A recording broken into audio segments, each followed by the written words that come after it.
الحمد لله رب العالمين،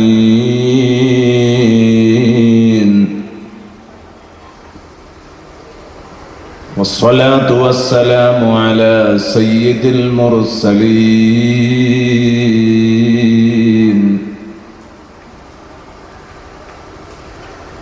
اللهم صل على محمد النبي عدد من صلى عليه من خلقك. اللهم صل على محمد النبي كما ينبغي لنا أن نصلي عليه. اللهم صل على محمد النبي كما أمرتنا أن نصلي عليه وعلى آله وصحبه وسلم. أما بعد فأعوذ بالله من الشيطان الرجيم. بسم الله الرحمن الرحيم. ولا تتمنوا ما فضل الله به بعضكم على بعض. للرجال نصيب مما اكتسبوا وللنساء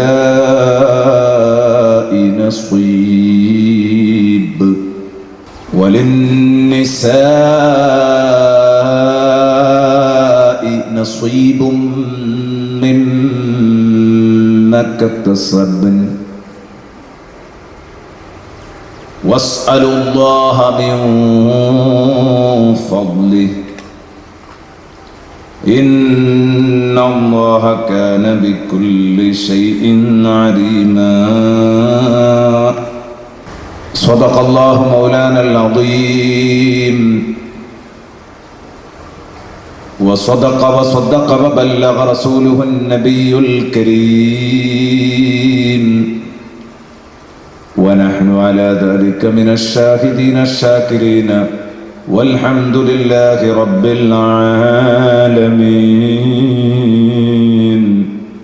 يا ربي بالمصطفى بلغ مقاصدنا واغفر لنا ما مضى يا واسع الكرم.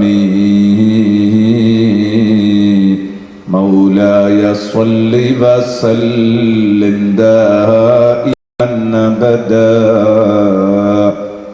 على حبيبك خير الخلق كلهم.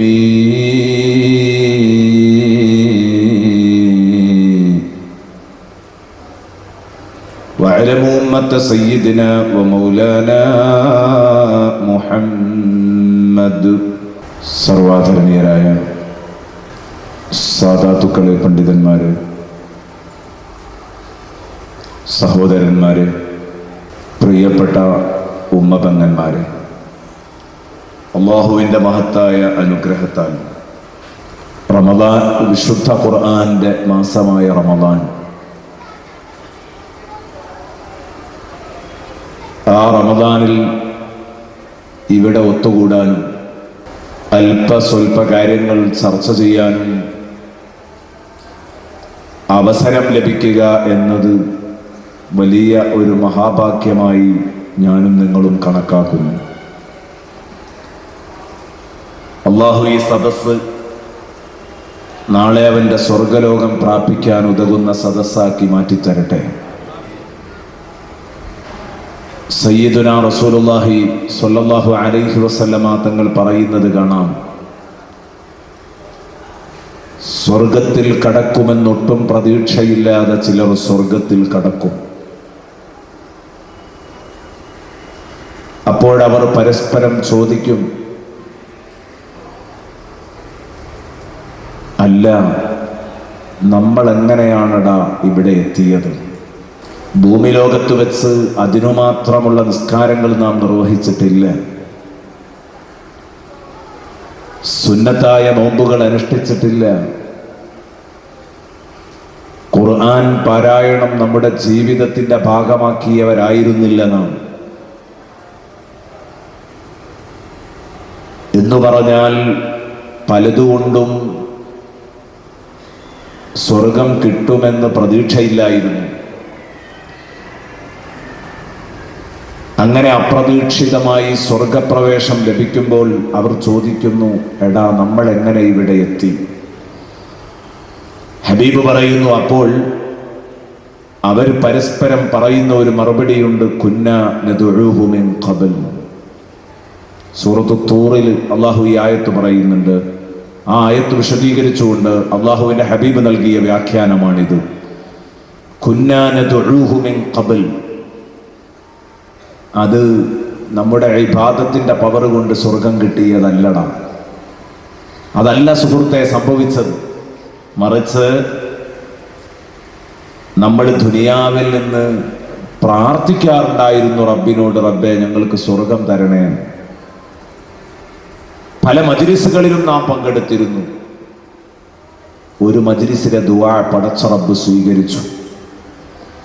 അതിന്റെ ഫലമായിട്ടാണ് നാം സ്വർഗത്തിൽ കടന്നത് എന്ന് പറയുമ്പോൾ അവർ സന്തോഷിക്കുകയും ആനന്ദിക്കുകയും ചെയ്യുമെന്ന് സയ്യിദുനാ റസൂലുള്ളാഹി വിശദീകരിക്കുമ്പോൾ സദസ്സിൽ ഒരു സഹാബി എഴുന്നേറ്റ് ചോദിച്ചു, നബിയെ, ആയിരക്കണക്കിന് സദസ്സുകളിൽ പങ്കെടുത്ത് ദുആ ചെയ്ത മനുഷ്യൻ, അവൻ ഏതോ ഒരു മജ്‌ലിസിലെ ദുആ അല്ലാഹു സ്വീകരിച്ചു, അതിന്റെ പേരിൽ സ്വർഗത്തിൽ കടന്നു എന്നായിരിക്കുമോ പറയാ, അതോ ആ സദസ്സ് നിർണയിക്കുമോ? ഹബീബിനോടുള്ള ചോദ്യം. അപ്പോൾ അല്ലാഹുവിന്റെ ഹബീബ് കൊടുക്കുന്ന മറുപടി, അല്ല, ഏതോ ഒരു സദസ്സിൽ നിന്ന് എൻ്റെ പ്രാർത്ഥന, നമ്മുടെ പ്രാർത്ഥന റബ്ബ് സ്വീകരിച്ചതിന്റെ ഫലമാണ് നമ്മൾ ഇവിടെ എത്തിയത് എന്നല്ല പറയുക.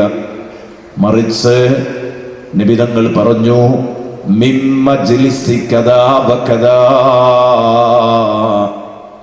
വഫീ മൗദിഇ കദാ വകദാ. ഇന്നാലിന്ന സ്ഥലത്ത് ഇന്നാലിന്ന മജ്‌ലിസിൽ നിന്ന് നമ്മൾ ദുആ ചെയ്തു, അത് സ്വീകരിച്ചതിന്റെ ഫലമായിട്ടാണ് സ്വർഗത്തിലെത്തിയത്. കൃത്യമായി സ്ഥലവും മജ്‌ലിസും നിർണയിച്ചു തന്നെ പറയും. അതുകൊണ്ടാണ് പ്രസംഗത്തിന്റെ പ്രാരംഭത്തിൽ തുടക്കത്തിൽ ഒരു ദുആ നടത്തിയത്. അല്ലാഹു റബ്ബുൽ ഇസ്സത്ത് ഈ മർക്കസിന്റെ അങ്കണത്തിൽ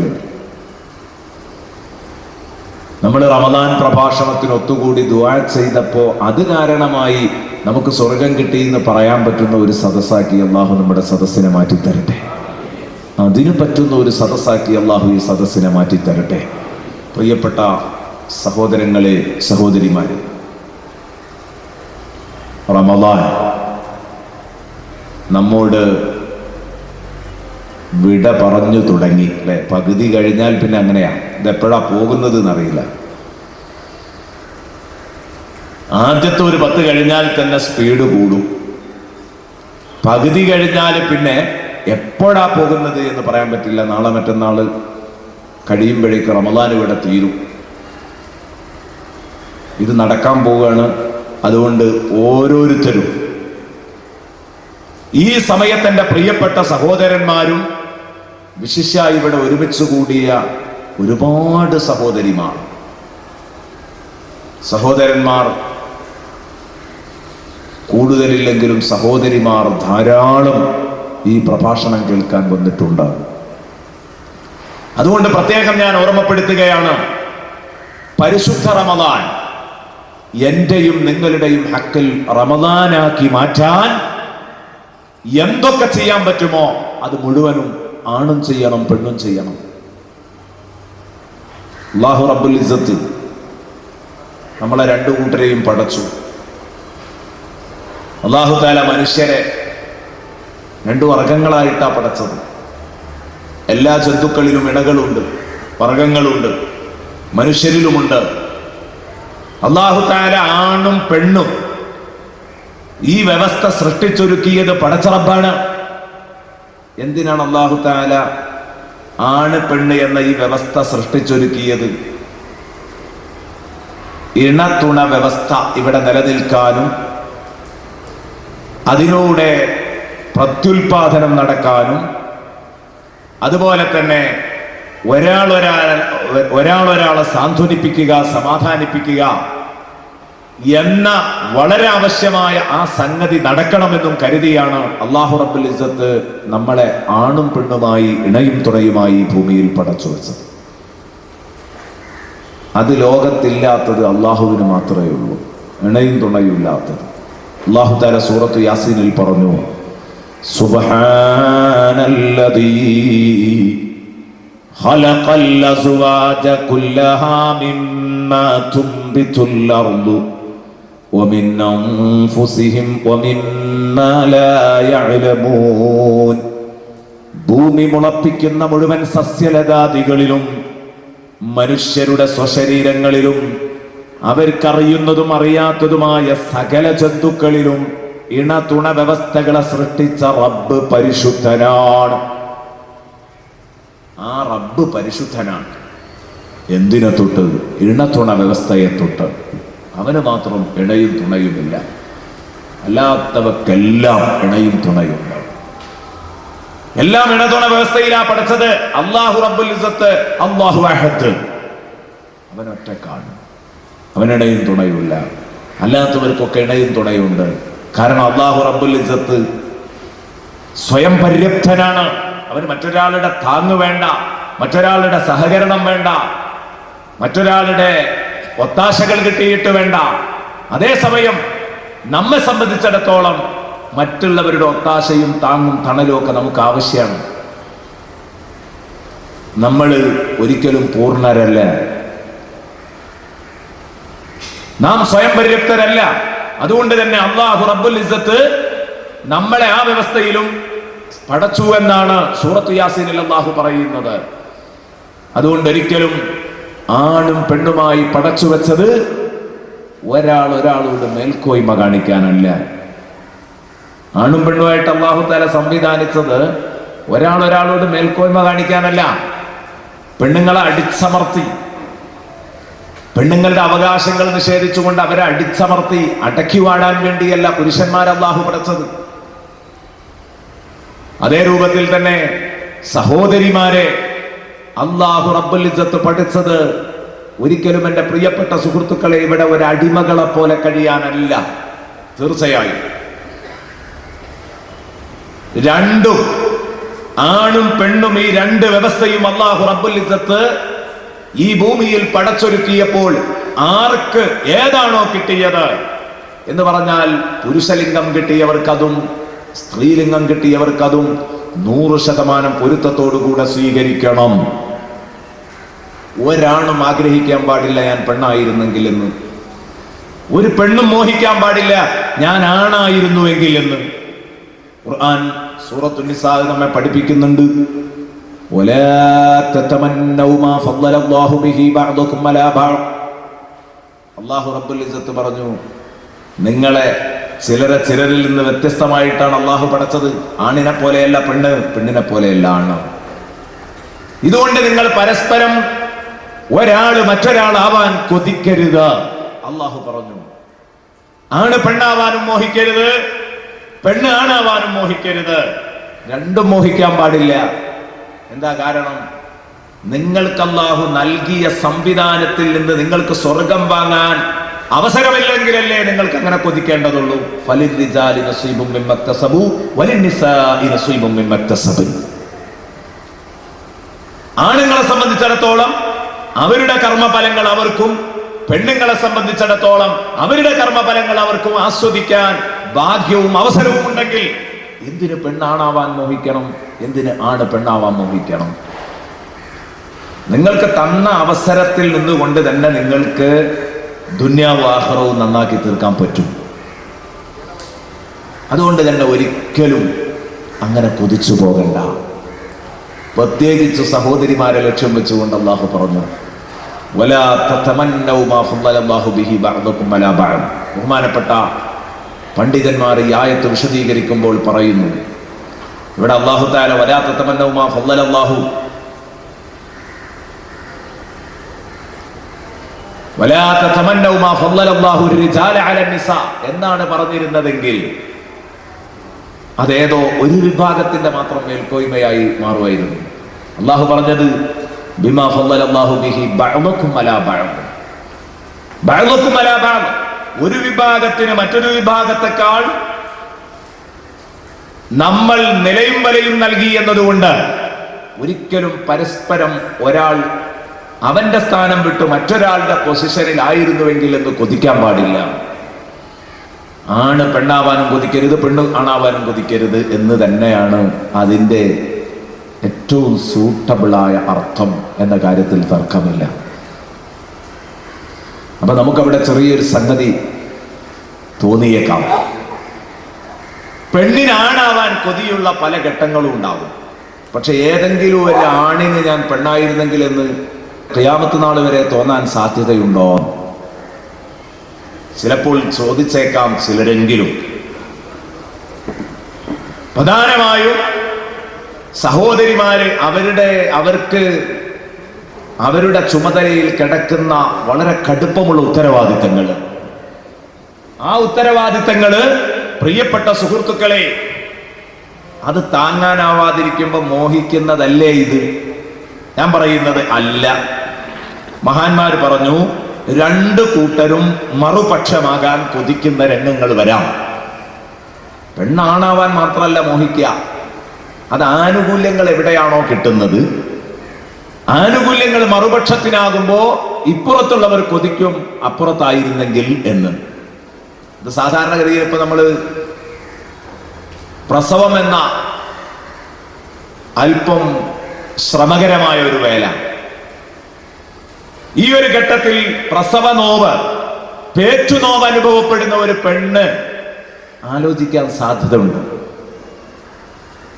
ഞാനൊരാണായിരുന്നെങ്കിൽ ഈ വണ്ടി വലയൊന്നും എനിക്ക് വരൂലായിരുന്നല്ലോ.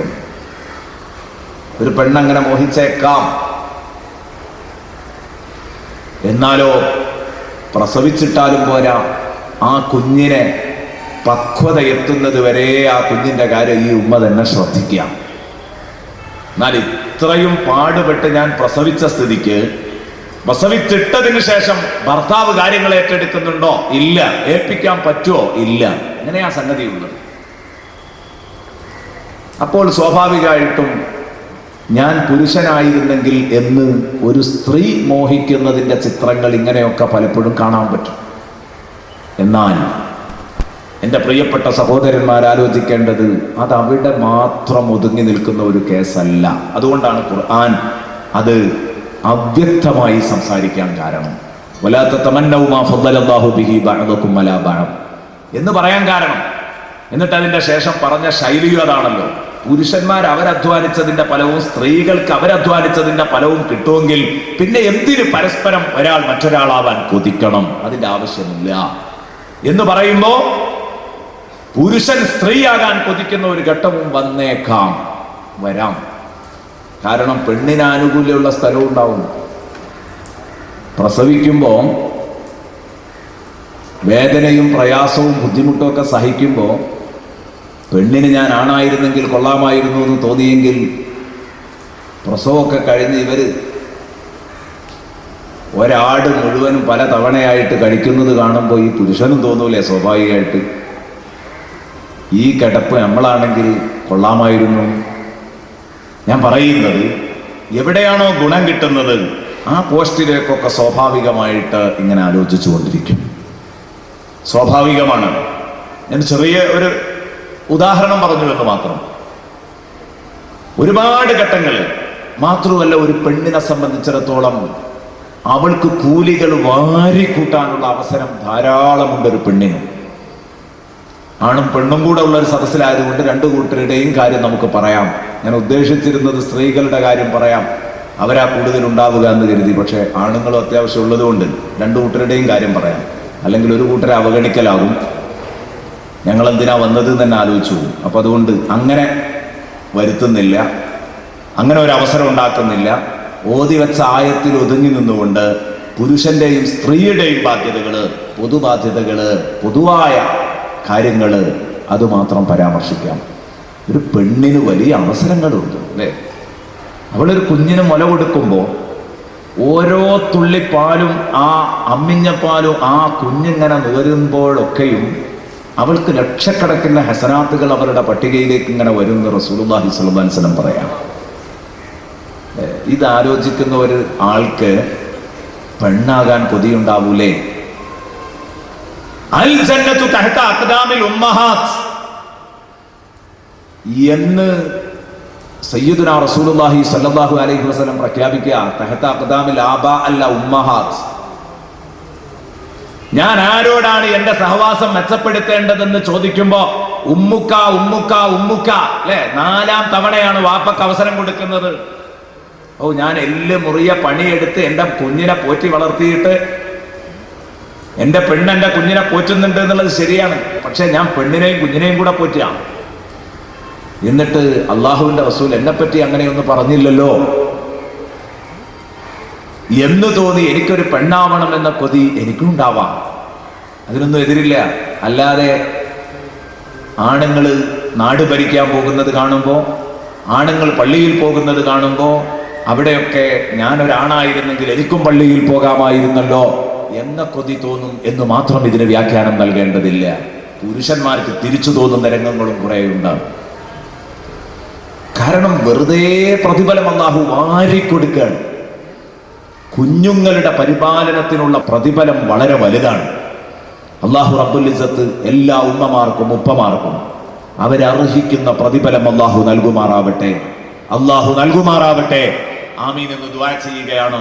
അതുകൊണ്ട് ഞാൻ പറഞ്ഞു വന്നത്, ആണും പെണ്ണും ഏതായിട്ടാണോ അല്ലാഹു പടച്ചത്, ആണായി പടച്ചവൻ അവൻ അവന്റെ ട്രാക്ക് തെറ്റിയോടരുത്. പെണ്ണായി പടക്കപ്പെട്ടവൻ അവൾ അവളുടെ ട്രാക്കും തെറ്റിയോടാൻ പാടില്ല. വല്ലൈലി ഇദാ യഗ്ശാ വന്നഹാരി ഇദാ തജല്ലാ വമാ ഖലഖദ് ദകറ വൽ ഉൻസാ ഇന്ന സഅയകും ലശത്താ. വിശുദ്ധ ഖുർആൻ എന്നെയും നിങ്ങളെയും പഠിപ്പിച്ചു.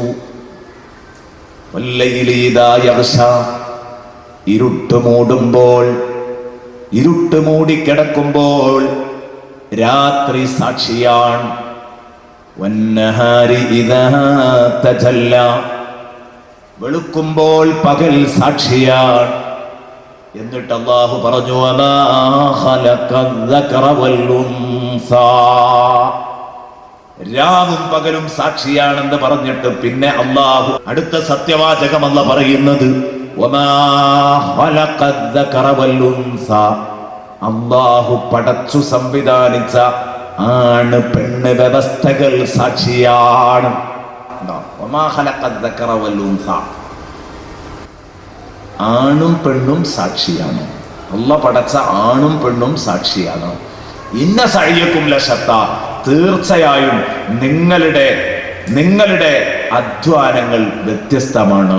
നിങ്ങളുടെ എല്ലാവരുടെയും കർമ്മ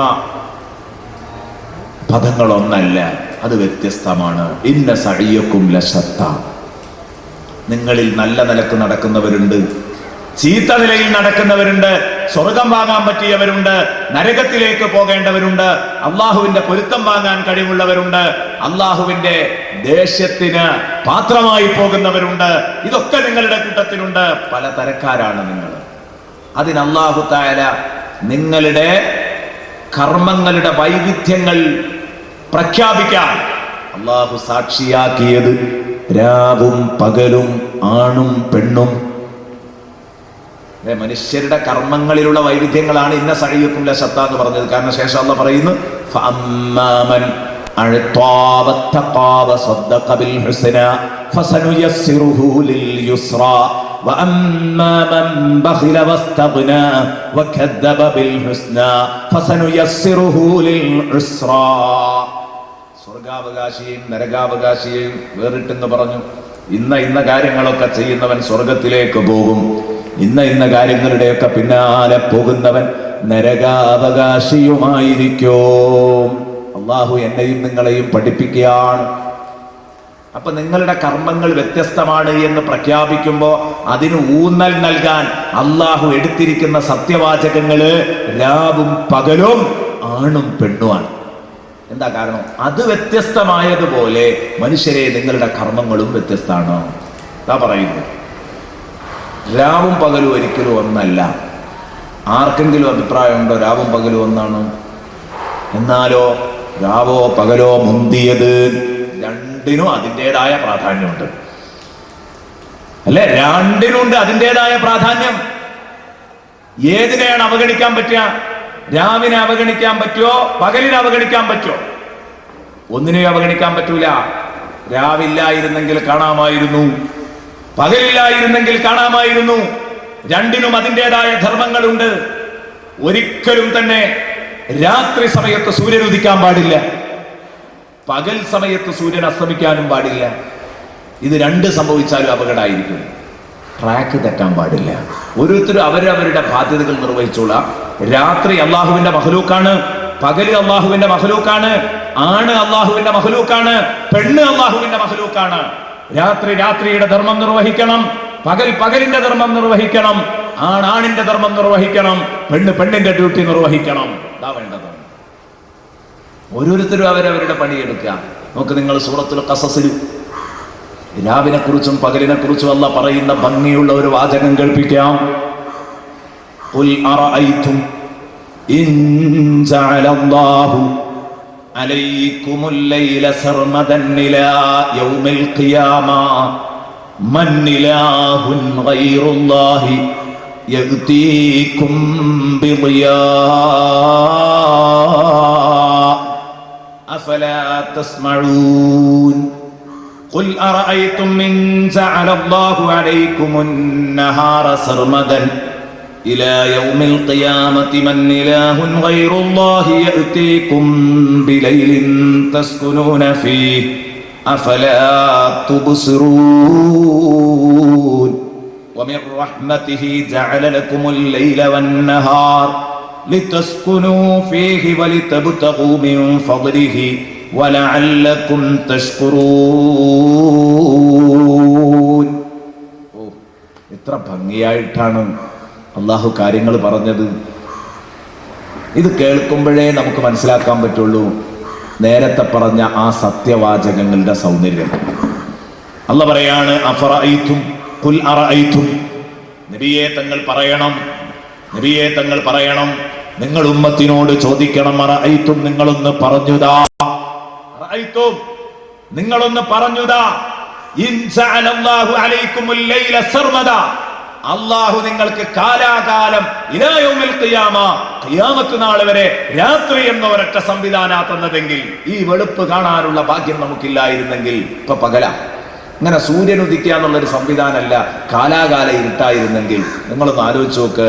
മൻ ഇലാഹുൻ ഗൈറുല്ലാഹ്, അല്ലാഹു അല്ലാതെ ഏതൊരു തമ്പുരാനുണ്ട്, ഏതൊരു ഇലാഹുണ്ട്, യഅ്തീകും ബിളിയാൽ, നിങ്ങൾക്ക് വെളിച്ചം കൊണ്ടുവന്ന് തരാൻ, നിങ്ങൾക്ക് വെളിച്ചം കൊണ്ടുവന്ന് തരാൻ ആരുണ്ട്? അഫലാ തസ്മഊൻ, നിങ്ങൾ കേൾക്കുന്നില്ലയോ? നിങ്ങൾ ഈ പറഞ്ഞത് കേൾക്കുന്നില്ലയോ? അള്ളാഹു ചോദിക്കുകയാണ്. അള്ളാഹു നിങ്ങൾക്ക് വെളിച്ചം തന്നില്ലെങ്കിൽ ആരാ നിങ്ങൾക്ക് വെളിച്ചം തരാൻ? പറയാം, എന്താണ് പകലിന്റെ പണി, എന്താ രാവിന്റെ പണി എന്ന് ഇവിടെ പ്രത്യേകം ഉണർത്തുന്നു. എന്നിട്ട് അള്ളാഹു ശേഷം പറയാണ്, അള്ളാഹു നിങ്ങൾക്ക് നൽകിയ ഏറ്റവും വലിയ അനുഗ്രഹത്തിൽപ്പെട്ടതാണ് ഈ രാപ്പകലുകളുടെ സംവിധാനം, രാപ്പകലുകളുടെ നൈരന്തര്യം. ഒന്ന് പോകുമ്പോൾ മറ്റൊന്ന് വരുന്നു, അത് പോകുമ്പോൾ മറ്റൊന്ന് വരുന്നു. ഇത് അള്ളാഹു നൽകിയ വലിയൊരു ദൃഷ്ടാന്താണ്, സംശയിക്കാനൊന്നുമില്ല. എന്നിട്ട് അല്ലാഹു തആല ചോദിച്ചു, ഖുൽ അറഅയ്തും ഇൻ ജഅലല്ലാഹു അലൈക്കുമുൻ നഹാറ സർമദൻ ഇലാ യൗമിൽ ഖിയാമ. ഇനി ഒരു മറുവശം, അല്ലാഹു തആല ഖിയാമത്ത് നാൾ വരെ പകൽ എന്ന ഒരൊറ്റ സംവിധാനമാണ് നിങ്ങൾക്ക് ഉണ്ടാക്കിയതെങ്കിൽ, മൻ ഇലാഹുൻ ഗൈറുല്ലാഹി യഅ്തീകും ബിലൈൽ, നിങ്ങൾക്ക് ആരാണ് രാത്രി എന്ന സംവിധാനം കൊണ്ടുവരിക? ഇരുട്ടുള്ള രാത്രി ആര് കൊണ്ടുവരും? തസ്കുനൂന ഫീ, ആ രാത്രി കിട്ടിയെങ്കിലല്ലേ നിങ്ങൾക്ക് വിശ്രമിക്കാൻ പറ്റൂ. നിങ്ങൾക്ക് വിശ്രമിക്കാൻ പറ്റുന്ന രാത്രി ആരാ കൊണ്ടുവരിക? അഫലാ തുബ്സിറൂൻ, നിങ്ങൾ കണ്ണു തുറന്ന് കാണുന്നില്ലേ? ഉണ്ടോ? ആദ്യം അല്ലാഹു തആല രാത്രി എന്ന സങ്കല്പം മാത്രം സംസാരിച്ചു. അപ്പൊ അല്ലാഹു ചോദിച്ചു, അഫലാ തസ്മഊൻ, ഞാൻ ഈ പറയുന്നത് നിങ്ങൾ കേൾക്കുന്നില്ലേ? രാത്രി കാണൂലേ എന്ന് ചോദിക്കുന്നതിൽ അർത്ഥമല്ല, കേൾക്കൂലേ എന്ന് ചോദിക്കുന്നതിനാണ് അർത്ഥം. അതേസമയം പകൽ എന്ന ഒരു സങ്കല്പത്തിൽ അള്ളാഹ് സംസാരിക്കുമ്പോൾ കാലാകാലം പകലാക്കുകയാണെങ്കിൽ എന്ന് പറഞ്ഞപ്പോൾ അള്ളാഹു അവിടെ നമ്മെ ചിന്തിപ്പിക്കാൻ വേണ്ടി ചോദിച്ചത് അഫലാ തുബ്സിറൂൻ, നിങ്ങൾ കാണുന്നില്ലേന്നാ. അള്ളാഹുവിന്റെ വചനങ്ങളുടെ കൃത്യത ഒന്ന് ആലോചിച്ച് നോക്ക്. പകലാവുമ്പോൾ കാണുന്നില്ലേ, രാത്രിയാവുമ്പോൾ കേൾക്കുന്നില്ലേ? അത് രണ്ടും തന്നെയാണല്ലോ ഫിറ്റ്, അല്ലേ? തിരിച്ചായിരുന്നെങ്കിൽ അത് എന്തുമാത്രം യോജിപ്പില്ലാതെ, എന്തുമാത്രം പൊരുത്തപ്പെടാത്ത ഒരു വാചകമായിട്ട് മാറുമായിരുന്നു. രാത്രി സമയത്ത് അകലങ്ങളിൽ നിന്നുള്ള ശബ്ദം പോലും കേൾക്കാൻ പറ്റും, അടുത്തുള്ളതിനെ പോലും കാണാൻ പറ്റില്ല. അതേസമയം പകൽ സമയത്ത് അകലത്തേക്ക് കാണാൻ പറ്റും, തൊട്ടടുത്തുള്ളത് പോലും കേൾക്കാൻ പറ്റിക്കൊള്ളണമെന്നില്ല. അതിന്റെ സ്വഭാവം അതാണ്. അള്ളാഹു പറയുന്നു അഫലാ തസ്മഊൻ അഫലാ തുബ്സിറൂൻ. ആ ശൈലിമാറ്റങ്ങളിലൊക്കെ തന്നെ ആലോചിച്ചാൽ വലിയ പാഠങ്ങളാണ്. ഏതാവട്ടെ, എന്റെ വിഷയം അതല്ല. വമിർ റഹ്മതിഹി ജഅല ലകുമുൽ ലൈല വന്നഹാർ.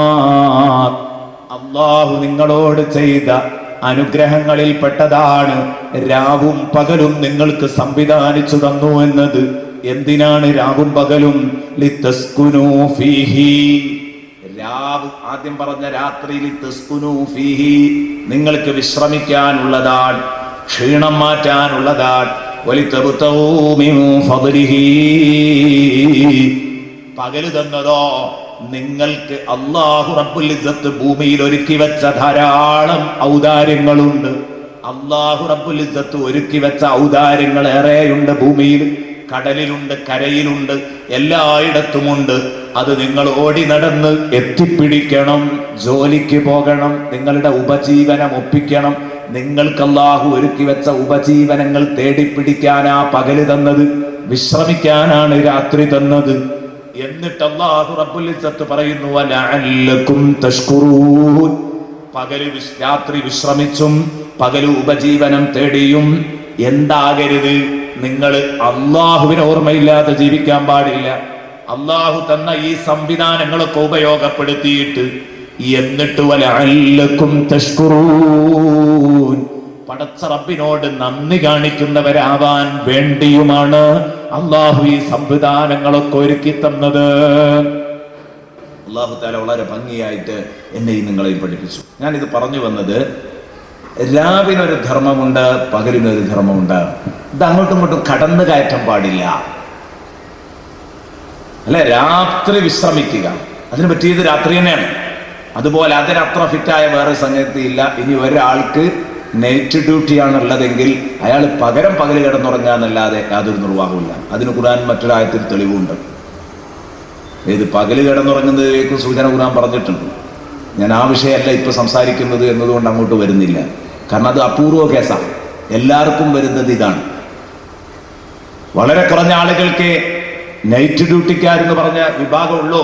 അതുകൊണ്ട് അവരെ സംബന്ധിച്ചിടത്തോളം അവര് പ്രശ്നം പരിഹരിക്കാൻ വേണ്ടി പകൽ ഒരല്പം ഉറങ്ങേണ്ടി വരും.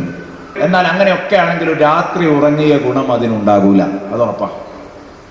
ഉറങ്ങാൻ രാത്രി, അധ്വാനിക്കാൻ പകല്. അങ്ങനെ തന്നെയാണ്. ഇത് അല്ലാഹു റബ്ബുൽ ഇസ്സത്ത് ഒരുക്കി തന്നു. ഇത് തല തിരിച്ചുപയോഗപ്പെടുത്തുമ്പോൾ അതിൻ്റെതായ ദോഷങ്ങൾ നമുക്ക് വരും. അതിൻ്റെതായ ദോഷങ്ങൾ നമുക്ക് വരും. ഇതേ രൂപത്തിൽ തന്നെയാണ് ആണും പെണ്ണും.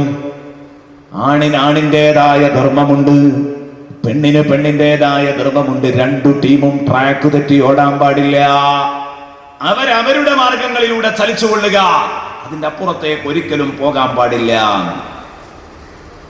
പ്രിയപ്പെട്ട സഹോദരങ്ങളെ, അതുകൊണ്ട് എനിക്ക് ഓർമ്മപ്പെടുത്താനുള്ളത്, ഈ പരിശുദ്ധ റമദാൻ അതിൻ്റെ അവസാനത്തെ പത്തിലേക്ക് നമ്മൾ കടക്കുകയാണ്.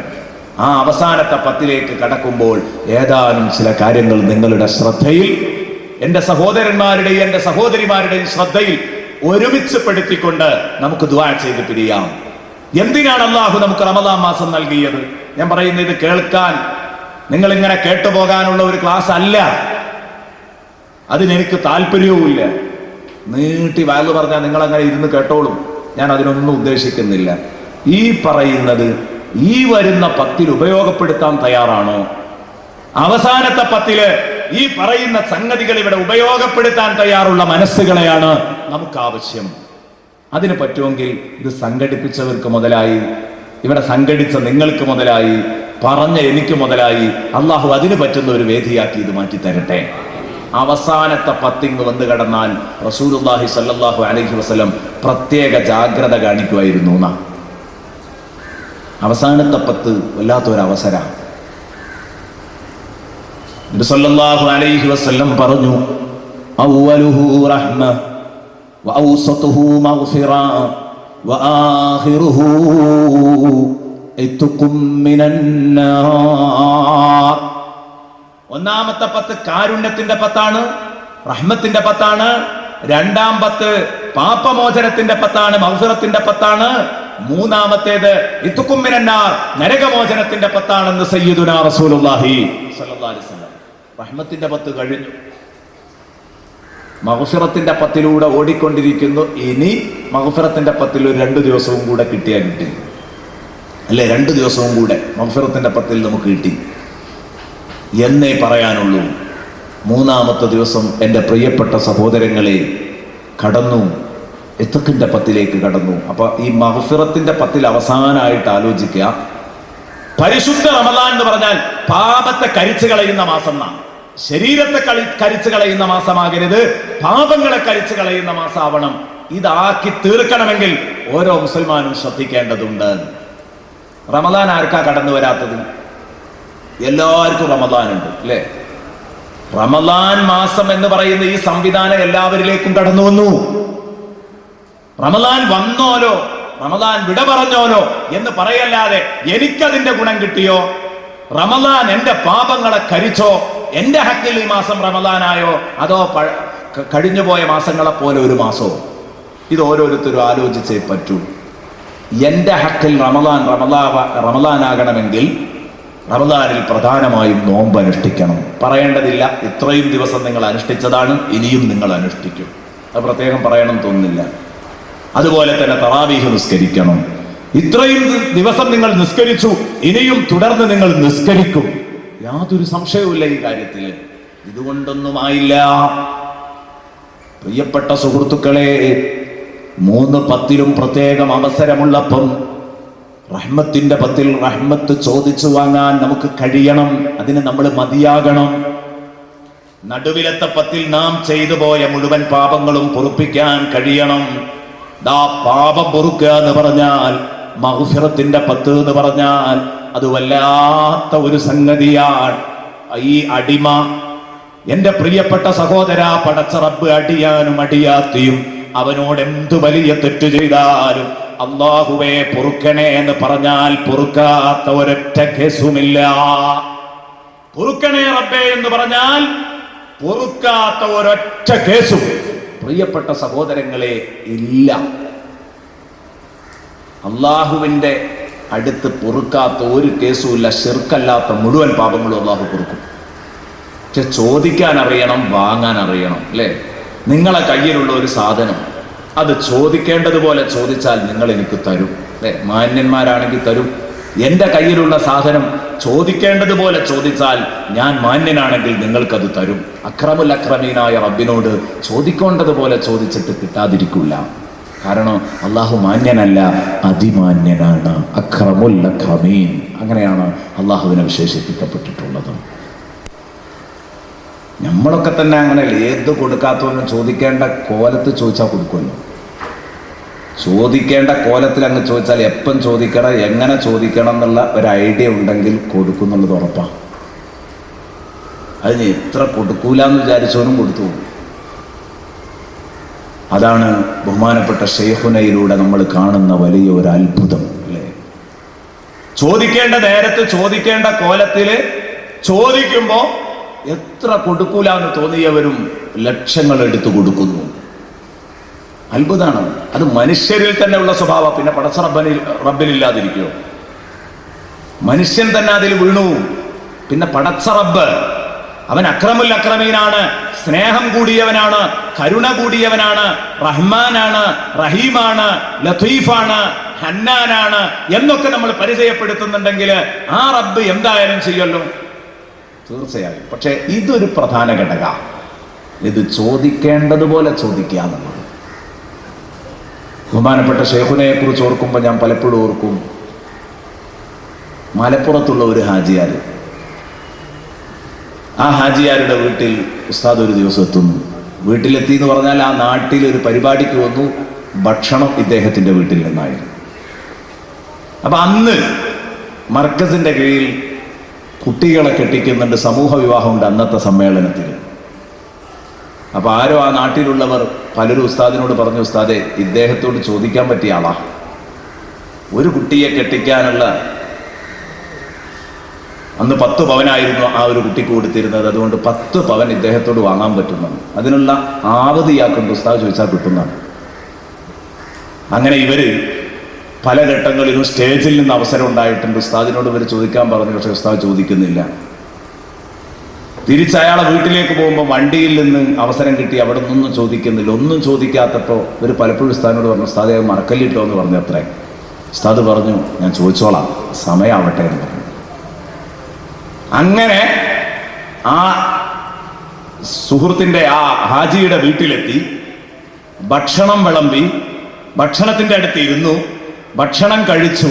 അപ്പോഴൊന്നും നീണ്ട സംസാരങ്ങളുണ്ട്, എല്ലാം പറയുന്നുണ്ട്. എന്നാൽ ആചാര്യ ഒരു കുട്ടിനെ കെട്ടിക്കാൻ പൈസ തരണം എന്ന് പറഞ്ഞാൽ തരും, പക്ഷെ ഉസ്താദ് അപ്പോഴൊന്നും ചോദിച്ചിട്ടില്ല. അങ്ങനെ ഇവർ പറയാണ്, വല്ലാത്തൊരു അത്ഭുതമാണെന്ന് ഞങ്ങൾ കണ്ടത്. അവസാനം ഉസ്താദ് ഭക്ഷണം കഴിക്കൽ നിർത്തിയപ്പോൾ ആചാര്യ ഒരു കോരിയിട്ട് ഉസ്താദിൻ്റെ ഫ്ലൈറ്റിലേക്ക് ഇടുക. അപ്പോൾ ഉസ്താദ് പറഞ്ഞു മതി എന്ന് പറഞ്ഞപ്പോൾ, അല്ല ഉസ്താദ് ഇത് എൻ്റെ വക ഉസ്താദ് എടുക്കണമെന്ന്. അപ്പോൾ ഉസ്താദ് പറഞ്ഞത്രേ, ഇത് ഞാൻ സ്വീകരിക്കണമെങ്കിൽ നിങ്ങളൊരു കുട്ടിനെ കെട്ടിക്കാനുള്ള പൈസ തരണം എന്നത്രേ. നിങ്ങൾ ഈ ഇടുന്ന ഭക്ഷണം നിങ്ങളുടെ സന്തോഷത്തിന് ഞാൻ കഴിക്കണമെങ്കിൽ ഒരു കുട്ടിനെ കെട്ടിക്കാനുള്ള പൈസ ആചാര്യ തരണം. ഇയാളാണ് കുടുങ്ങി. എന്ന് പറഞ്ഞാൽ ഇത് നിങ്ങൾ തിന്നണ്ടെന്ന് പറയില്ലല്ലോ, ഇത് നിങ്ങൾ തിന്നണ്ടെന്ന് പറയില്ല, അയാൾ അത്രയും സന്തോഷത്തിലാണ്. അപ്പോൾ പറഞ്ഞു, ഉസ്താദ് അത് ഞാൻ തന്നോളാം, അത് ഉസ്താദ് കഴിക്കണം. ഞാൻ പറയുന്നത്, ചോദിക്കേണ്ടതുപോലെ ചോദിക്കേണ്ട സമയത്ത് ചോദിക്കേണ്ടവരോട് ചോദിച്ചാൽ കിട്ടും, ഉറപ്പാ. എങ്കിൽ അല്ലാഹു റബ്ബുൽ ഇസ്സത്ത് അവൻ എത്ര തന്നെ പാപങ്ങൾ ചെയ്തവർക്കും പുറത്തു കൊടുത്തിട്ടുണ്ട്. പ്രിയപ്പെട്ട മുഅ്മിനീങ്ങളെ, ഒരു കാര്യം ഞാൻ നിങ്ങളോട് ഓർമ്മപ്പെടുത്തട്ടെ. സയ്യിദുനാ റസൂലുള്ളാഹി തങ്ങൾ പറഞ്ഞു, എന്നാ നമ്മളിൽ പലർക്കും ഇങ്ങനെ ചോദിച്ചാൽ ഒരുപക്ഷെ കൊടുത്തേക്കാം, എന്നാലും എന്നോടങ്ങനെ ചോദിച്ചല്ലോ, ചോദിക്കാൻ പാടില്ലായിരുന്നു എന്നൊരു പക്ഷേ തോന്നിയേക്കാം, ചോദിച്ചതിൽ സന്തോഷം കുറഞ്ഞേക്കാം. എന്നാൽ അങ്ങനെയല്ല. പടച്ച റബ്ബ് അല്ലാഹുവേ എന്ന് വിളിച്ച് പടച്ച റബ്ബിനോട് സങ്കടം പറഞ്ഞ് അവന്റെ പാപങ്ങൾ പൊറുക്കാനും പുറത്തു തരാനും കാര്യങ്ങൾ നിറവേറ്റി തരാനുമൊക്കെ അള്ളാഹുവിനോട് പറയുമ്പോ അള്ളാഹുവിന് അതിലുള്ള സന്തോഷം വളരെ വലുതാണ്. എന്തിനു പറയുന്നു? ഇനി മഗ്ഫിറത്തിന്റെ 10 2 ദിവസം ബാക്കിയുള്ളതെങ്കിൽ ഇത്ഖിന്റെ 10ലേക്കും കൂടെ ഉപകാരപ്പെടുന്നതാണ്. പ്രിയപ്പെട്ട സഹോദര, പടച്ച റബ്ബിനോട് ചോദിച്ചോ, അള്ളാഹുവിന് തന്റെ അടിമ റബ്ബെ പറ്റിപ്പോയി, എന്നെ നരകത്തിൽ നിന്ന് മോചിപ്പിക്കണേ, എന്റെ പാപം പുറത്തു തരണേ എന്ന് പറഞ്ഞ് അള്ളാഹുവിന്റെ മുമ്പില് തന്റെ അടിമ കിടന്ന് കൊച്ചാകുന്നത് കാണുമ്പോ അള്ളാഹുവിന് അതിലുള്ള സന്തോഷം ഹബീബായ തങ്ങൾ പറഞ്ഞു, ഒരു മനുഷ്യൻ അവന്റെ നഷ്ടപ്പെട്ടു പോയ വാഹനം മരുഭൂമിയിൽ വെച്ച് തിരിച്ചു കിട്ടുന്നതിനേക്കാൾ സന്തോഷമുണ്ടെന്ന് ശഫീഉനാ റസൂലുള്ളാഹി. എന്താണ് ആ ഉദാഹരണം? ഞാൻ പലപ്പോഴും ആലോചിച്ചിട്ടുണ്ട് ആ ഉദാഹരണത്തിന്റെ ഒരു സൗന്ദര്യം. നബി തങ്ങൾ പറയാണ്, ഒരടിമയുടെ തൗബ, ഒരടിമയുടെ പശ്ചാത്താപം, ആ പശ്ചാത്താപം അള്ളാഹുവിന് ഏറെ ഇഷ്ടമാണ്. ഏതിനേക്കാൾ? ഒരു വലിയ മരുഭൂമിക്ക് നടുക്ക് വെച്ച് തന്റെ ഏക ആശ്രയമായ വാഹനം നഷ്ടപ്പെട്ടു, ഒട്ടകം നഷ്ടപ്പെട്ട ഒരാൾ ഇനി അത് കിട്ടില്ല എന്ന് ഉറപ്പിച്ചു. റസൂലുള്ളാഹി സ്വല്ലല്ലാഹി അലൈഹി വസല്ലം പറയാൻ, ഇയാൾ വിശ്രമിക്കാൻ വേണ്ടിയിട്ട് ഒരു മരച്ചുവട്ടിൽ ഇരുന്നതായിരുന്നു. അപ്പൊ ഒട്ടകത്തെ അവിടെ നിർത്തിയിട്ടു. ഇയാൾ കിടന്നതിൽ ഒന്നങ്ങ് ഉറങ്ങിപ്പോയി, ഒന്ന് കണ്ണ് മാളിപ്പോയി. പിന്നെ കണ്ണു തുറന്നപ്പം കാണുന്ന രംഗമെന്താ? ഒട്ടകം മുമ്പിലില്ല. ഇയാള് ബേജാറായി. അലൈഹാ ത്വഅമുഹു വസ്ദാദുഹു വശറാബുഹു. നബി സല്ലല്ലാഹു അലൈഹി വസല്ലം പറയാൻ, ആ ഒട്ടകത്തിന്റെ മുകളിലാണ് ഇയാളുടെ ഭക്ഷണവും വെള്ളവും യാത്രാ സാമഗ്രികളും എല്ലാം ഉള്ളത്. ആ ഒട്ടകത്തിന്റെ മുകളിലാണ്. അപ്പോൾ ഇയാള് ഈ ഒട്ടകത്തെ അന്വേഷിച്ച് ഇങ്ങനെ നടക്കാൻ. ഈ ഒട്ടകം കിട്ടിയില്ലെങ്കിൽ ഇയാൾക്ക് മരണം ഉറപ്പാണ്. ഇത് മരുഭൂമിയിലാണ്. അത് മനസ്സിലാക്കുമ്പോഴേ അത് മനസ്സിലാക്കാൻ കഴിയുള്ളൂ. ഇതിന്റെ ഗൗരവം ഒരാൾക്ക് ഉൾക്കൊള്ളണമെങ്കിൽ മരുഭൂമിയുടെ ഭീകരത ശരിക്ക് തിരിയണം, അപ്പോഴേ തിരിയുള്ളൂ, അപ്പോഴേ മനസ്സിലാക്കാൻ പറ്റുള്ളൂ. മരുഭൂമിയിൽ നിന്നൊരിക്കൽ ആടുമേക്കുന്ന ജോലിക്ക് മരുഭൂമിയിൽ പോയി ആ മരുഭൂമിയിൽ നിന്ന് ചാടാൻ ശ്രമിച്ച ഒരാൾ ഒരിക്കൽ എന്നോട് ആ അനുഭവം വിശദീകരിച്ചു. അപ്പോഴാണ് ഈ ഹദീസ് റസൂലുള്ളാഹി പറഞ്ഞതിന്റെ ഗൗരവം ഒന്നും കൂടെ ഉൾക്കൊള്ളാൻ പറ്റിയത്. ഈ കാലഘട്ടത്തിൽ തന്നെ ഇങ്ങനെയാണെങ്കിൽ പിന്നെ റസൂലുള്ള പറയുന്നത് ഇന്ന് എല്ലാ മരുഭൂമികളുടെയും നടുക്ക് റോഡുകൾ പാഞ്ഞ കാലാണ്. അന്ന് അതില്ലല്ലോ. അന്നാ പറയുന്നത് മരുഭൂമിയുടെ നടുക്ക് കുടുങ്ങിയാൽ കുടുങ്ങിയത് തന്നെയാണ്. ഇന്ന് ഈ സഹോദരൻ അയാൾ ആടുമേക്കുന്നിടത്ത് നിന്ന് രക്ഷപ്പെടാൻ ശ്രമിച്ചിട്ട് നടന്നില്ല, നടന്നു. അവസാനം ഒരുപാട് ശ്രമിച്ചു. അയാളുടെ കയ്യിൽ ഈ മുതലാളി കൊണ്ടുവന്നിട്ട് ഈ കാട്ടറബി, ശമ്പളവും കൊടുത്തില്ല, വല്ലാതെ വിഷമിപ്പിച്ചു. ഈ കാട്ടറബി കൊണ്ടുവന്നിട്ട ഏതാനും കാരക്കകൾ അയാളുടെ ഊരയിൽ അയാൾ കെട്ടിത്തൂക്കിയിട്ടുണ്ട്. നടക്കുമ്പോൾ തിന്നാൻ കുടിക്കാൻ വെള്ളമുണ്ട്, ക്ഷീണിക്കുമ്പോ ഇതൊന്നുമില്ല. എവിടെ റസൂലുള്ള പറഞ്ഞ ഉദാഹരണത്തില് അലൈഹാ തഅമുഹു വശറാബുഹു, അയാൾക്ക് കുടിക്കാനുള്ളതും തിന്നാനുള്ളതും ഒക്കെ വാഹനപ്പുറത്താ. അപ്പൊ അയാൾ വേഗം വീഴും. ഇയാള് ദാഹിക്കുമ്പോഴും ക്ഷീണിക്കുമ്പോഴും ഇതെടുത്തിട്ട് ദാഹവും ക്ഷീണവും മാറ്റി പിന്നെ ഇങ്ങനെ നടക്കുക. മരുഭൂമിയിലൂടെ ചുട്ടുപൊള്ളുന്ന തീ അത് സഹിച്ചുകൊണ്ട്, ചൂട് സഹിച്ചുകൊണ്ട് അദ്ദേഹം ഇങ്ങനെ നടക്കുക. നടന്നു അവസാനം അദ്ദേഹം പറഞ്ഞു എന്നോട്, ഇപ്പോഴും ഞാൻ ആലോചിക്കുന്നു, ജിദ്ദയിൽ നിന്നൊരു സഹോദരൻ പറഞ്ഞതാണ്.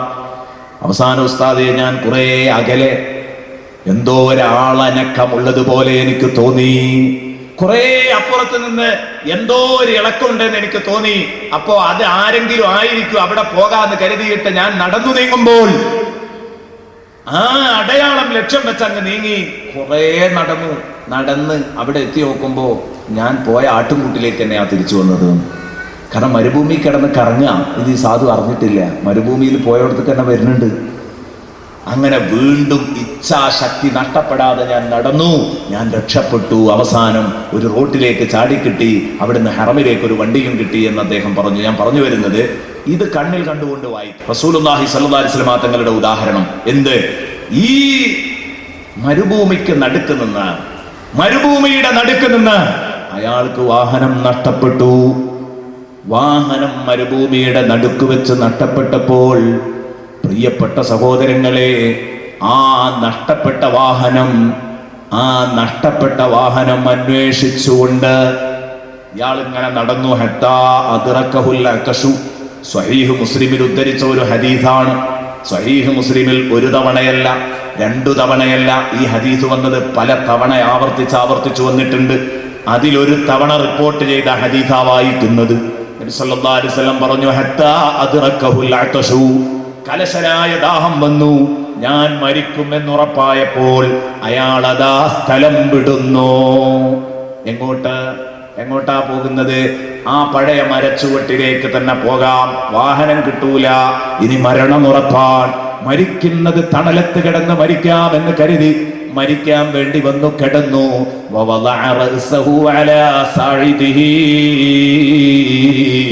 മുത്തുനബി പറയുന്നു, കൈ നിലത്ത് വെച്ചിട്ട് ആ തണ്ടൻ കൈയിലേക്ക് തല വെച്ചിട്ട് കിടന്നുറങ്ങി. തലയിണയില്ല, അതിന് പകരം കൈ ഉപയോഗിച്ചു. തലക്ക് കൈ കൊടുത്തിട്ട് അദ്ദേഹം ഇങ്ങനെ കിടന്നു. എന്തിനാ കിടന്നത്? മുത്തുനബി നുബൂവത്തിന്റെ തിരുനാക്കുകൊണ്ട് പറയുന്നു, ലിയമൂത.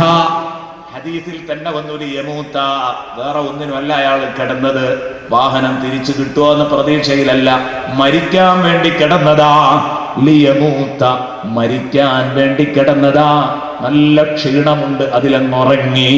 കുറച്ചു കഴിഞ്ഞപ്പോ ഉണർന്നപ്പോ വളരെ ഭവ്യതയോടെ, അതാ പൂർണ്ണ അനുസരണത്തോടുകൂടെ അതാ അയാളുടെ തൊട്ടടുത്ത് മുട്ടുമടക്കി വന്ന് കിടക്കുന്നു അയാളുടെ ഒട്ടകം. ഇതങ്ങ് കണ്ടപ്പോ അയാള് മതിമറന്നുപോയി, എല്ലാം മറന്നുപോയി. അതാ എനിക്കൊരിക്കലും തിരിച്ചു കിട്ടില്ല, ഞാൻ ഈ മരുഭൂമിയിൽ കിടന്ന് പെടഞ്ഞു മരിക്കുമെന്ന് തീരുമാനിച്ച് കിടന്നുറങ്ങി. എഴുന്നേൽക്കുമ്പോഴാണ് കാണുന്നത് എന്ത്? നഷ്ടപ്പെട്ടു പോയ ഒട്ടകം തനിക്ക് വീണ്ടും തിരിച്ചു കിട്ടിയിരിക്കുന്നു. ആ ഒട്ടകത്തെ കണ്ടപ്പോ ഇനി ഇത് നഷ്ടപ്പെട്ടുകൂടാന്ന് കരുതിയിട്ട് അയാൾ ഒരൊറ്റ ചാടിയിട്ട് ഒട്ടകത്തിന്റെ മൂക്കയറിങ്ങ് പിടിച്ചു. ഒട്ടകത്തിന്റെ കയറിങ്ങ് പിടിച്ചിട്ട് ഇദ്ദേഹം സന്തോഷാധിക്യം കൊണ്ട് പറഞ്ഞുപോയി, അല്ലാഹുമ്മ അൻത അബ്ദീ, അല്ലാഹ് അൻത അബ്ദീ വഅന റബ്ബുക്. പടച്ചോനെ, നീ എൻ്റെ അടിമയും ഞാൻ നിന്റെ ഉടമയുമാണ്. അള്ളാഹുവിനോട് ശരിക്ക് പറയേണ്ടത് തല തിരിച്ച, അല്ലാഹുമ്മ അൻത റബ്ബീ വഅന അഅ്ബുദുക. അല്ലാഹുവേ, നീ എൻ്റെ റബ്ബാണ്, ഞാൻ നിന്റെ അടിമയാണ്, നീ എൻ്റെ ഉടമയാണ്. പക്ഷെ നേരെ തല തിരിഞ്ഞുപോയി. നബി തങ്ങൾ ആ തല തിരിഞ്ഞതിന് കാരണം പറയുന്നു, ഖദ് അഖ്തഅ മിൻ ശിദ്ദത്തിൽ ഫറഹ്, സന്തോഷാധിക്യം കൊണ്ട് പിഴച്ചു പോയതാണ്. അല്ലാഹുമ്മ അൻത അബ്ദീ വഅന റബ്ബുക്. ഇയാൾ ഉദ്ദേശിച്ചത് എന്താ? അല്ലാഹുമ്മ അൻത റബ്ബി വഅന അബ്ദുക. പക്ഷെ ഇയാളുടെ നാക്കിലൂടെ വന്നത് അല്ലാഹുമ്മ അൻത അബ്ദീ വഅന റബ്ബുക എന്ന് പറഞ്ഞാൽ കരം ഉൾട്ടയായിട്ട് തല തിരിഞ്ഞു വന്നു നാക്കിലൂടെ. അത് ഇയാൾ അറിഞ്ഞില്ല. ഇതെന്താ? സന്തോഷം വല്ലാതെ അല തല്ലുമ്പോൾ ചിലപ്പോൾ മനസ്സിലുള്ളതാവൂല, നാക്കിലൂടെ വരിക. അത് അയാൾ അറിയുന്നില്ല. അതിന് ഒരു ഉദാഹരണം പറഞ്ഞ റസൂലുള്ളാഹി, അത്രത്തോളം സന്തോഷം ഉണ്ടാവും ഈ വ്യക്തിക്ക്. ഇതിങ്ങനെ ചെറുപ്പത്തിൽ കിതാബ് ഓതി പഠിക്കുന്ന കാലത്ത് പഠിച്ചവന് എത്ര സന്തോഷം ഉണ്ടായാലും ഇങ്ങനെയൊക്കെ പഴക്കും. അല്ലാഹുമ്മ അൻത അബ്ദീ വഅന റബ്ബുക. ഇത് എന്തൊരു വർത്താനാ, പിടുത്തം വിട്ട വർത്താനം. എങ്ങനെയൊക്കെ പറയോ അല്ലെ? നമ്മൾ പറയുമ്പോൾ ചിലപ്പോൾ അങ്ങോട്ടും ഇങ്ങോട്ടൊക്കെ മാറിയേക്കാം, അനർബികളായ നമ്മൾ പറയുമ്പോൾ. നേരെ മറിച്ച് മലയാളത്തിൽ പറയുമ്പോൾ എന്തായാലും മാറൂലല്ലോ, മലയാളത്തിൽ പറയുമ്പോൾ മാറൂലല്ലോ എന്നതുപോലെ അറബികളായ അവരിത് പറയുമ്പോൾ എങ്ങനെ മാറും? അതെ, മലയാളത്തിലായാലും മാറും. സന്തോഷം ശരിക്ക് ഹൃദയത്തിലാണ്ട് അല തെല്ലിയാൽ എന്ത് അബദ്ധങ്ങളും വിളിച്ചു പറയും. ഈ ഒരു ഹദീസ് ഇത് ഉൾക്കൊള്ളുന്ന ഗൗരവത്തോടെ എനിക്ക് മനസ്സിലാക്കാൻ പറ്റിയത് മർക്കസു സഖാഫത്ത് സുന്നിയയിൽ നിന്നാണ്. നേരത്തെ ഓതിയിട്ടുണ്ട്, പഠിച്ചിട്ടുണ്ട്, ഉസ്താദുമാരിൽ നിന്ന് വിശദീകരണങ്ങൾ കേട്ടിട്ടുണ്ട്. മർക്കസിൽ നിന്ന്, ഈ സ്ഥാപനത്തിൽ നിന്ന് ഞങ്ങൾ ബിരുദമെടുത്തിറങ്ങുന്ന വർഷം, ഞാൻ ആ ഇറങ്ങുന്ന വർഷമുള്ള ആരെങ്കിലും സദസ്സിലുണ്ടെങ്കിൽ അവർക്ക് മനസ്സിലാക്കാൻ പറ്റൂ. അന്നത്തെ ഒരു അനുഭവമാണ്. അന്ന് ഒരു സെൻഡ് ഓഫ്, ഒരു യാത്രയപ്പ് നൽകുന്നു. ഞങ്ങൾക്കൊരു യാത്രയപ്പ് നൽകുന്നു. സ്ഥാപനത്തിന്റെ വക ഇറങ്ങിപ്പോകുന്ന വിദ്യാർത്ഥികൾക്ക് ഒരു യാത്രയപ്പ് നൽകുമ്പോൾ ഉസ്താദുമാർ പ്രസംഗിച്ചു, ഇവിടെയുള്ള വിദ്യാർത്ഥികൾ പ്രസംഗിച്ചു, ഇഹ്യാഉ സുന്നയെ പ്രതിനിധീകരിച്ചുകൊണ്ട് അതിൻ്റെ ആളുകൾ സംസാരിച്ചു, ഒക്കെ കഴിഞ്ഞു. അവസാനം ഇറങ്ങിപ്പോകുന്ന ബാച്ചിനെ പ്രതിനിധീകരിച്ചുകൊണ്ട് ഞങ്ങളെ കൂട്ടത്തിൽ നിന്ന് സംസാരിക്കാൻ ഒരാളെ ക്ഷണിച്ചു മറുപടി പ്രസംഗത്തിന്. അങ്ങനെ ഒരാൾ വന്നു. ഞാൻ അദ്ദേഹത്തിൻ്റെ പേര് പറയുന്നില്ല, പറഞ്ഞാൽ ഞങ്ങൾക്ക് അറിയാൻ മതി, അതുകൊണ്ട് പറയുന്നില്ല. കാരണം അദ്ദേഹത്തിന് സംഭവിച്ച ഒരു അബദ്ധ പറയാൻ പോകുന്നത്, ഇത് തിരിയാൻ വേണ്ടി മാത്രം പറയാം. എന്നിട്ട് ഇദ്ദേഹം പറഞ്ഞു, ഈ സ്ഥാപനത്തോടുള്ള കടപ്പാട് ഞങ്ങൾക്കൊരിക്കലും മറക്കാൻ പറ്റൂല. ഈ മർക്കസിനകത്ത് നിന്നുണ്ടായത് അത് ശരിക്കും തിരിയും. ഈ ഹദീസിന്റെ അർത്ഥം എന്താണെന്ന് കേട്ട് കഴിഞ്ഞാൽ, ഈ സ്ഥാപനത്തിലെ ഉസ്താദുമാർ, ഈ സ്ഥാപനത്തെ സഹായിച്ച ആരൊക്കെയുണ്ടോ അവരെ ഒന്നും ഞങ്ങൾക്ക് മറക്കാൻ പറ്റൂല. അവർക്ക് വേണ്ടിയൊക്കെ ഞങ്ങൾ ദുആ ചെയ്യണം. ഞങ്ങളുടെ തലയിൽ നിങ്ങൾ ഏൽപ്പിച്ചിട്ടുള്ള ഉത്തരവാദിത്ത ഭാരങ്ങളെ കുറിച്ച് ഞങ്ങൾക്ക് നല്ല ബോധമുണ്ട്. അതുകൊണ്ട് ഈ സ്ഥാപനത്തോടുള്ള കടപ്പാട് ഒരിക്കലും മറക്കാൻ പറ്റാത്തതാണ് എന്ന് പറഞ്ഞിട്ട് അവസാനം അദ്ദേഹം പറയാം, ആ വാക്കാണ് പാളിപ്പോയത്. എന്താ പറഞ്ഞത്? ഞങ്ങൾക്ക് ഉസ്താദുമാരോട് വളരെ ബഹുമാനത്തോടെ പറയാനുള്ളത്, വളരെ കഷ്ടപ്പെട്ട് ഞങ്ങൾ നിങ്ങളെ പഠിപ്പിച്ചുണ്ടാക്കിയ ഓരോ ഹറഫിൻ്റെയും എണ്ണം കണ്ട് നിങ്ങളുടെ ഹസനാത്ത് വർദ്ധിക്കാൻ വേണ്ടി ഞങ്ങൾ ദുആ ചെയ്യുന്നു. ഇത് സംഭവിച്ച ഒരു പരിപാടിയാണ്, ഒരു സംഭവ യാഥാർത്ഥ്യമാണ് ഞാൻ ഈ പറയുന്നത്. നടന്നതാണ് ജീവിതത്തിൽ. വളരെ കഷ്ടപ്പെട്ട് ഞങ്ങൾ നിങ്ങളെ പഠിപ്പിച്ചുണ്ടാക്കിയ ഓരോ ഹറഫിൻ്റെ എണ്ണം കണ്ട് ഞാൻ ഇപ്പോഴും എൻ്റെ 2 കണ്ണുകളെ കൊണ്ട് കാണുന്നു ചെറുശോല ഉസ്താദ് കുലുങ്ങി ചിരിക്കുന്നത്. ബഹുമാനപ്പെട്ട നെല്ലിക്കുത്ത് ഉസ്താദ് ഒരുപാട് സമയം പിന്നെയും അത് ഓർത്ത് ചിരിക്കുന്നത്. കാരണം എന്തൊരു അബദ്ധമായി പറഞ്ഞത്. സംഭവം സദസ്സ് മുഴുവനും പൊട്ടിച്ചിരിച്ചിട്ടും പ്രിയപ്പെട്ട സുഹൃത്തുക്കളെ, ഇദ്ദേഹത്തിന് മനസ്സിലാവുന്നുമില്ല കാര്യം. കാരണം അദ്ദേഹത്തിന്റെ മനസ്സിൽ ഒരിക്കലും അങ്ങനെ ഒരു ആശയമില്ല. ഇയാളെ മനസ്സിലുള്ളത് തിരിച്ചാണ്, നിങ്ങൾ ഞങ്ങളെ പഠിപ്പിച്ചാന്നാണ്. പക്ഷെ നാക്കിലൂടെ വന്നത് ഇതാണ്, അല്ലാഹുമ്മ അൻത അബ്ദീ വഅന റബ്ബുക. സംഗതി മനസ്സിലുള്ളത് അല്ലാഹുമ്മ അൻത റബ്ബീ വഅന അബ്ദുക എന്നാണ്. പക്ഷെ നാക്കിലൂടെ വന്നത് ഇതാണ്. സന്തോഷം അല തല്ലുമ്പോൾ, ആ ഇറങ്ങിപ്പോകുന്ന സന്തോഷം അത് അതിര് കടന്നപ്പോൾ ഉണ്ടായത് അതാണ് സത്യം. അപ്പൊ സന്തോഷങ്ങൾ അതിര് കടക്കുമ്പോൾ ഇങ്ങനെയൊക്കെ സംഭവിക്കാം. ഞാൻ പറഞ്ഞു വന്നത്, ഈ ഉദാഹരണത്തിന്റെ ഗൗരവം നിങ്ങൾ മറന്നുപോകല്ല. ഈ ഉദാഹരണത്തിന്റെ പ്രാധാന്യം മറന്നുപോകല്ല. നബി സല്ലല്ലാഹു അലൈഹി വസല്ലമ തങ്ങൾ പറഞ്ഞത് എന്താ? ഇത്രയും സന്തോഷാധിക്യം കൊണ്ട് ഇത്രയും വലിയൊരു ഭീമാബദ്ധം വരെ പറയുന്നിടത്ത് എത്തിച്ച ഇത്രയും വലിയ സന്തോഷം ഈ അടിമക്കുണ്ടെങ്കിൽ ഇതിലേറെ സന്തോഷിക്കും ആര്? ഒരിക്കലും തനിക്ക് തിരിച്ചു കിട്ടില്ലെന്ന് ഉറപ്പിച്ച വാഹനം തിരിച്ചു കിട്ടിയപ്പോൾ ആ അടിമ സന്തോഷിക്കുന്നതിലേറെ സന്തോഷിക്കുന്നുണ്ട്. 70 കൊല്ലം കുടിച്ചും പിടിച്ചും കൂത്താടിയും നടന്ന ഒരു വയസ്സൻ, അല്ലെങ്കിൽ ഒരു ഉമ്മ, വേണ്ടാത്തരം ചെയ്ത് നടന്നിരുന്ന ഒരു ഉമ്മ, 70ാമത്തെ അല്ലാഹു റബ്ബുൽ ഇസ്സത്ത് ഉറപ്പിക്കുകയാണ്, ഈ ഉമ്മ നരകത്തിലേക്ക്, ഈ വാപ്പ നരകത്തിലേക്ക്, ഇവരുടെ ചെയ്തി കൊണ്ട് നരകത്തിലേക്ക് പോകേണ്ട ഗതികേടാണല്ലോ എന്ന് കരുതി നിൽക്കുമ്പോഴാണ് 70ാമത്തെ വയസ്സിൽ ഒരു നസൂഹായ തൗബയുമായി അള്ളാഹുവിന്റെ പടിക്കലേക്ക് ഇതുപോലുള്ള ഒരു റമളാനില്ല ഉമ്മ ഇങ്ങനെ കയറി വരുന്നത്. പടച്ചോനെ, 70 കൊല്ലക്കാലം എന്നിൽ നിന്ന് വന്ന അരുതായ്മകള് നീ പൊറുക്കണേ അല്ലാ. കണ്ണീരോടെ ആ ഉമ്മ പറയുമ്പോൾ, ഓ ഈ ഉമ്മയെ, ഈ ഉപ്പയെ എനിക്ക് നരകത്തെ തൊട്ട് രക്ഷപ്പെടുത്താനായല്ലോ. അള്ളാഹു സന്തോഷത്തിലാണ്. ഇവിടെ നമ്മൾ കാണുന്നത് എന്താ? കീഴുദ്യോഗസ്ഥന്മാരിൽ നിന്ന് വല്ല തെറ്റുകളും സംഭവിച്ചാൽ അതിന്റെ പേരിൽ പണിഷ്മെന്റ് നൽകി സന്തോഷിക്കാനോ ആനന്ദിക്കാനോ അവസരം കാണുന്ന മേലുദ്യോഗസ്ഥന്മാരെയാണ് നമ്മൾ കാണുക. അല്ലാഹു റബ്ബുൽ ഇസ്സത്ത് ഉടമയാണ്, നമ്മൾ തികച്ചു അടിമയാണ്. എന്നിട്ട് നമ്മളിൽ നിന്ന് അപകടങ്ങൾ വരുമ്പോ, അബദ്ധങ്ങൾ വരുമ്പോ അതിൽ ശിക്ഷിക്കുന്നതിൽ രസം കാണുന്നവനല്ല അല്ലാഹു, അതിൽ ആനന്ദം കാണുന്നവനല്ല അല്ലാഹു. മറിച്ച് എങ്ങനെയെങ്കിലും ദോഷം ഉറപ്പിച്ചിട്ടുങ്ങുക, എന്നാ നിന്നെ നരകത്തിലേക്ക് എടുത്തിടണ്ടല്ലോ. അള്ളാഹുവിന്റെ നയാതാണ്. എനിക്കതാ സന്തോഷം. അല്ലാഹ് പറഞ്ഞു, അല്ലാഹ് ഗഫൂറാണ്. സബഅ് ഗോത്രക്കാരോട് അല്ലാഹ് പറഞ്ഞില്ലേ, അവരുടെ നാട്ടിൽ ജീവിക്കാനുള്ള ഭൗതിക സൗകര്യങ്ങൾ നല്ലോണം ഉണ്ടായിരുന്നു. സബഅ് ഗോത്രത്തിൽ ആ സബഅുകാരോട് അല്ലാഹ് പറഞ്ഞ ഒരു വാക്കുണ്ട്, ബൽദത്തുൻ ത്വയ്യിബ വറബ്ബുൻ ഗഫൂർ. ബൽദത്തുൻ ത്വയ്യിബ വറബ്ബുൻ ഗഫൂർ. നല്ല ഒരു നാട്. എന്താ ഇനി നിങ്ങൾക്ക് വേണ്ടത്? എല്ലാ സൗകര്യങ്ങളും ഈ നാട്ടിലുണ്ട് നിങ്ങൾക്ക് ജീവിക്കാൻ. ഇത് അല്ലാഹ് തന്നതല്ലേ. ഇനിയോ നിങ്ങളെ ജീവിതത്തിൽ എവിടെയെങ്കിലും കരുതായ്മകൾ വന്നുപോകും. പൂർണ്ണമായും 100% തഖ്വ കീപ്പ് ചെയ്ത് ജീവിക്കാൻ കഴിയില്ല. എവിടെയെങ്കിലുമൊക്കെ അപാകതകൾ വരും. അത് പുറത്തു തരാൻ ഒരു റബ്ബും വറബ്ബുൻ ഗഫൂർ. ബൽദത്തുൻ ത്വയ്യിബത്തുൻ വറബ്ബുൻ ഗഫൂർ. നല്ല ഒരു മണ്ണ്, എന്തും പൊറുക്കുന്ന ഒരു റബ്ബും. ഇനി എന്താ നിങ്ങൾക്ക് വേണ്ടത്? അള്ളാഹു സബഅുകാരോട് ചോദിച്ചതാണ്. ആ ചോദ്യം നമുക്കും ബാധകാണ്. സബഅുകാരോട് ചോദിക്കാൻ പ്രത്യേക സാഹചര്യം ഉണ്ടായിട്ടുണ്ടെങ്കിൽ നമുക്കും പ്രിയപ്പെട്ട സുഹൃത്തുക്കളെ, ഈ അനുഗ്രഹത്തെ തൊട്ട് നമ്മൾ ഒരിക്കലും വിദൂരയല്ല. അല്ലാഹു റബ്ബുൽ ഇസ്സത്ത് വലിയവൻ തന്നെ. ധാരാളം അനുഗ്രഹങ്ങളാ നമുക്ക് ചെയ്തു തന്നത്.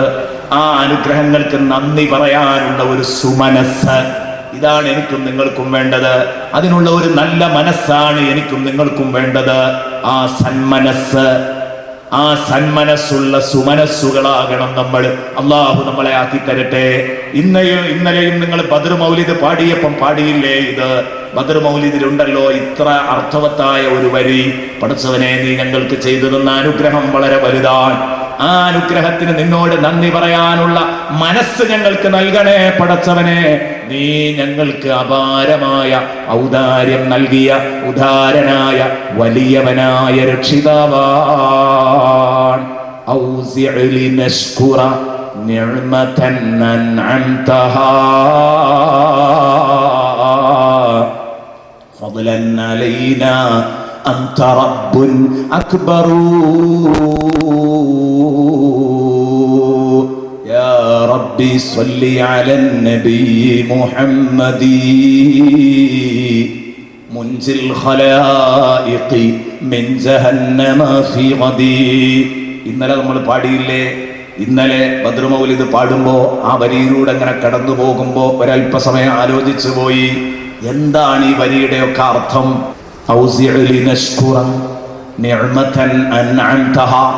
പടച്ചവനെ, നീ ഞങ്ങൾക്ക് നൽകിയ അനുഗ്രഹങ്ങൾക്ക് നിന്നോട് നന്ദി പറയാനുള്ള നല്ല മനസ്സ് ഞങ്ങൾക്ക് നൽകണേ. അൽഹിം, ഞങ്ങൾക്ക് തോന്നിപ്പിച്ചു തരണേ. ഞങ്ങൾക്ക് നീ തോന്നിപ്പിച്ചു തരണം, നല്ല മനസ്സ് തരണം. നീ ഞങ്ങൾക്ക് ചെയ്ത അനുഗ്രഹങ്ങളോട് നന്ദി കാണിക്കാനുള്ള ഒരു മനസ്സ് നീ ഞങ്ങൾക്ക് തരണം. ഫദ്ലൻ അലൈന, ഞങ്ങൾക്ക് ഈ അനുഗ്രഹങ്ങളൊക്കെ നീ ചെയ്തു തന്നത് ഞങ്ങൾ വല്ല നക്കാപിച്ചയും നിനക്ക് തന്നിട്ടാണോ പടച്ചവനെ? അല്ല, ഒരിക്കലുമല്ല. ഫദ്ലൻ അലൈന, ഞങ്ങളോടുള്ള ഔദാര്യത്തിന്റെ ഭാഗമായിട്ടാണ്. നീ വെറുതെ തന്നതാണ് ഈ അനുഗ്രഹങ്ങളൊക്കെ. നീ തീർത്തും വെറുതെ സൗജന്യമായി ഞങ്ങൾക്ക് നൽകിയ അനുഗ്രഹങ്ങളോട് നന്ദി കാണിക്കാൻ ഞങ്ങൾ ബാധ്യസ്ഥരാണ്. അതിനുള്ള മനസ്സും നീ തന്നെ തരണം റബ്ബേ. അന്ത റബ്ബുൻ അക്ബറൂ, പടച്ചവനെ നീ ഏറ്റവും വലിയ രക്ഷിതാവാണ്. സംശയമില്ല, നീ വലിയ രക്ഷിതാവാണ്. ബദരീങ്ങളുടെ ബർക്കത്തുകൊണ്ട് അല്ലാഹു റബ്ബുൽ ഇസ്സത്ത്, അല്ലാഹു റബ്ബുൽ ഇസ്സത്ത് എന്നെയും നിങ്ങളെയും രക്ഷപ്പെടുത്തി തരട്ടെ. ഈ സദസ്സിനെ അല്ലാഹു കബൂലാക്കട്ടെ. പ്രിയപ്പെട്ട സഹോദരങ്ങളെ, ഞാൻ പറഞ്ഞു വന്നത് അല്ലാഹു റബ്ബുൽ ഇസ്സത്ത് നമുക്ക് നൽകിയ അനുഗ്രഹങ്ങളോട് നന്ദി കാണിക്കണം. എവിടെയെങ്കിലും കുറവ് വന്നെങ്കിൽ നികത്താനുള്ള ഏക മാർഗം, പ്രിയപ്പെട്ട സഹോദരങ്ങളെ, ഏതാണത്? അത് നികത്താനുള്ള ഏക മാർഗം എന്താ? ഇസ്തിഗ്ഫാറാണ്. എപ്പോഴായി പൊറുക്കലിനെ തേടേണ്ടത്? ഇനി 2 ദിവസം ബാക്കിയുണ്ട്. അവസാനത്തെ 10 പറ്റാവുന്നതാണ്. അല്ലാഹുമ്മ അഅ്തിഖ്നി മിനന്നാർ എന്ന് പറഞ്ഞാലും എന്റെ അർത്ഥം തന്നെ പാപം പുറത്ത് എന്നെങ്കിലേ നരകത്തെ തൊട്ട് മോചിപ്പിക്കലുണ്ടാവുള്ളൂ. അപ്പൊ അതുകൊണ്ട് ഇനി വരുന്ന 10-12 ദിവസങ്ങളില് നിരന്തരമായി നമ്മൾ ചൊല്ലേണ്ട അല്ലാഹുമ്മ ഗ്ഫിർലി ദുനൂബി യാ റബ്ബൽ ആലമീൻ, അല്ലാഹുമ്മ അഅ്തിഖ്നി മിനന്നാർ വഅദ്ഖിൽനിൽ ജന്നത യാ റബ്ബൽ ആലമീൻ, അല്ലാഹുമ്മ ഇന്നക അഫൂവുൻ തുഹിബ്ബുൽ അഫ്വ ഫഅഫു അന്നീ, അല്ലാഹുമ്മ ഇന്നക അഫൂവുൻ തുഹിബ്ബുൽ അഫ്വ ഫഅഫു അന്നീ. അല്ലാഹുവേ, എന്നെ തൊട്ട് മാപ്പാക്കണേ. നീ മാപ്പാക്കാൻ ഇഷ്ടമുള്ളവനാണ്, നിനക്ക് മാപ്പാക്കുന്നത് വലിയ ഇഷ്ടമാണ് പടച്ചോനെ എന്ന് പറഞ്ഞ് അല്ലാഹു റബ്ബുൽ ഇസ്സത്തിന്റെ മുമ്പിലേക്ക് എന്റെ പ്രിയപ്പെട്ട സഹോദരങ്ങളെ ഞാനും നിങ്ങളും തിരിയണം. ഞാനും നിങ്ങളും എന്റെയും നിങ്ങളുടെയും മുഖം തിരിച്ചു വെക്കണം. അള്ളാഹുവിനോട് സങ്കടപ്പെട്ട് പറയ്, കണ്ണീരൊലിക്കട്ടെ, അള്ളാഹു സ്വീകരിക്കും. എപ്പോഴാ പറയാ? റമദാനിന്റെ ദിനരാത്രങ്ങളിൽ എപ്പോഴും പറയാ, പ്രത്യേകിച്ച് അത്താഴ സമയം. അത്താഴ സമയത്തുള്ള പ്രാർത്ഥന എന്ന് പറഞ്ഞാൽ നമ്മൾ പ്രത്യേകം റിസ്ക് എടുത്ത് ഉണ്ടാക്കേണ്ട ഒരു സംഗതിയല്ല. അത്താഴ സമയത്തുള്ള പ്രാർത്ഥന, പ്രിയപ്പെട്ട സുഹൃത്തുക്കളെ, നമ്മൾ നോമ്പല്ലാത്ത കാലഘട്ടത്തിലൊക്കെ ആണെങ്കിൽ അത്താഴ സമയത്തുള്ള പ്രാർത്ഥനയ്ക്ക് പ്രത്യേകം നമ്മൾ അധ്വാനിക്കണം, റിസ്ക് എടുക്കണം, എന്നെങ്കിലേ അതിന് അവസരം കിട്ടുള്ളൂ. നോമ്പിന് നമ്മളൊക്കെ അത്താഴം കഴിക്കാൻ എന്തായാലും എഴുന്നേൽക്കൂലേ? എന്നിട്ട് ആ നിസ്കാരത്തിന്റെയും ആ ബാങ്കിന്റെയും അത്താഴത്തിന്റെ ഇടയിലുള്ള സമയം ഒന്ന് ഉപയോഗപ്പെടുത്തിയാൽ എന്റെ പ്രിയപ്പെട്ട ഉമ്മമാരെ നിങ്ങൾക്ക് വിജയിക്കാനാകും. ഉപ്പമാരെ നിങ്ങൾക്ക് വിജയിക്കാനാവും. ജ്യേഷ്ഠന്മാരെ, അനുജന്മാരെ, പെങ്ങന്മാരെ നിങ്ങൾക്ക് വിജയിക്കാനാവും.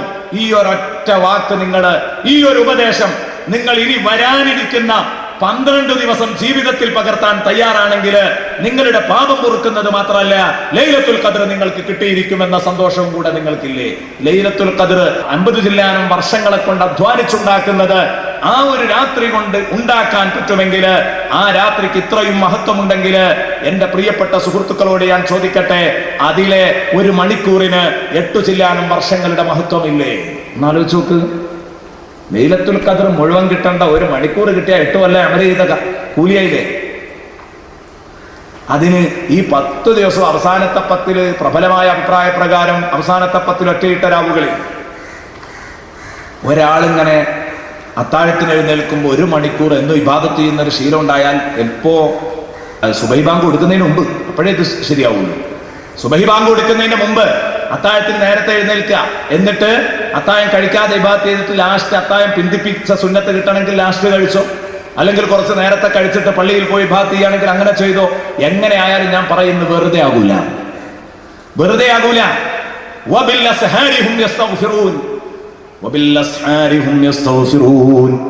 അത്താഴ സമയത്ത് പൊറുക്കലിനെ തേടുന്നവർക്ക് സ്വർഗമുണ്ട്. സൂറത്തു ദാരിയാത്തിലാണെന്ന എന്റെ ഓർമ്മ.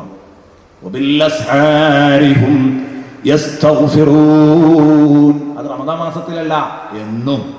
റമദാനിൽ പ്രത്യേകിച്ച് അതിന് പണിയില്ല എന്നാ ഞാൻ പറഞ്ഞത്. ഏതായാലും നമ്മൾ എണീക്കും, എന്നിട്ട് പിന്നെ ഒരു അരമണിക്കൂർ ഗ്യാപ്പ് ഉണ്ടെങ്കിൽ നമ്മളാണ് കിടക്കും കൊണ്ട് സുബഹിയും കൂടി കള്ളാക്കിയാണ് കിടന്നുറങ്ങും. പല വീടുകളിലെ അവസ്ഥ അതാണ്. ഈ ദുരന്തത്തൊന്നും രക്ഷപ്പെടാ. അത്താഴ സമയത്ത് ഇബാദത്ത് ചെയ്ത കൂലിയും കിട്ടും. ഇസ്തിഗ്ഫാർ അത്താഴ സമയത്ത് ചോദിച്ചാൽ 2ാം കൈയില്ല. നിങ്ങൾക്കറിയില്ലേ, ബഹുമാനപ്പെട്ട നബിയുല്ലാഹി യാഖൂബ്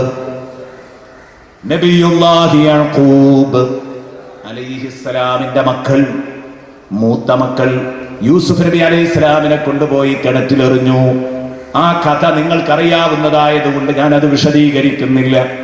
അതാ കച്ചവട സംഘം വരുമ്പോൾ, യാത്രാ സംഘം വരുമ്പോൾ കിണറ്റിൽ നിന്ന് കോരിയെടുത്തു, അടിമക്കമ്പോളത്തിൽ വിറ്റു.